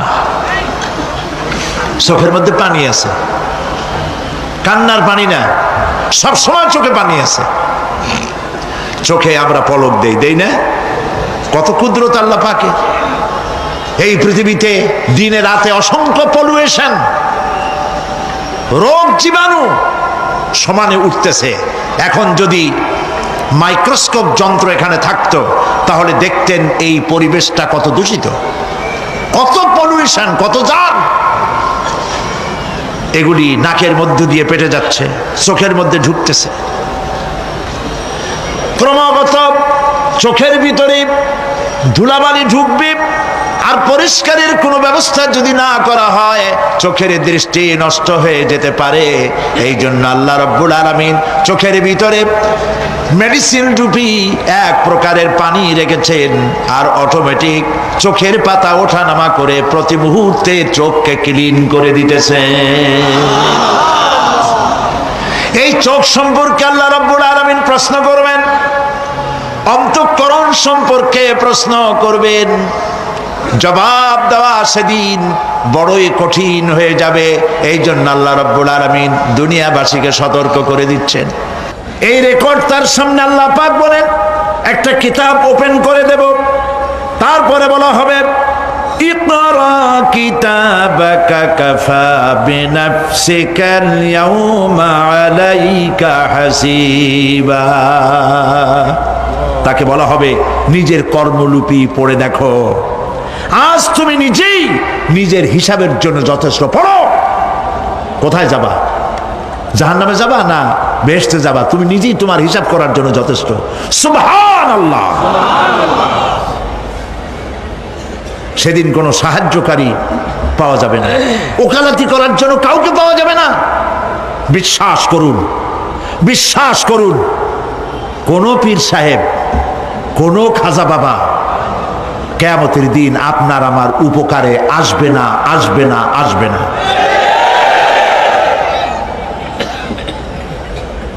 আমল ভালো হবে, আল্লাহ ক্ষমা করবেন। আমল ভালো নাই, পীর সাহেবরা কিচ্ছু করতে পারবেন না। কেউ কেউ মনে করেন পীর সাহেব আমার সুপারিশ করবেন, কিয়ামতের দিন আপনারাই দেখবেন ওনাদের সুপারিশ কে করে। কিয়ামতের দিন আল্লাহ পাক আরো পরিষ্কার করে বলছেন, লান তানফাকুম আরহামুকুম ওয়ালা আওলাদুকুম ইয়াউমাল কিয়ামাহ। কিয়ামতের দিন সন্তান সন্ততি আর সম্পদ কোনো কাজে লাগবে না, এগুলি কোনো উপকার হবে না মানুষের জন্য। আর সেখানে উৎকোচেরও কোনো কারবার চলবে না। এই পৃথিবীতে উৎকোচ দিয়ে অনেক কাম করা যায়, কিন্তু কিয়ামতে চলবে না।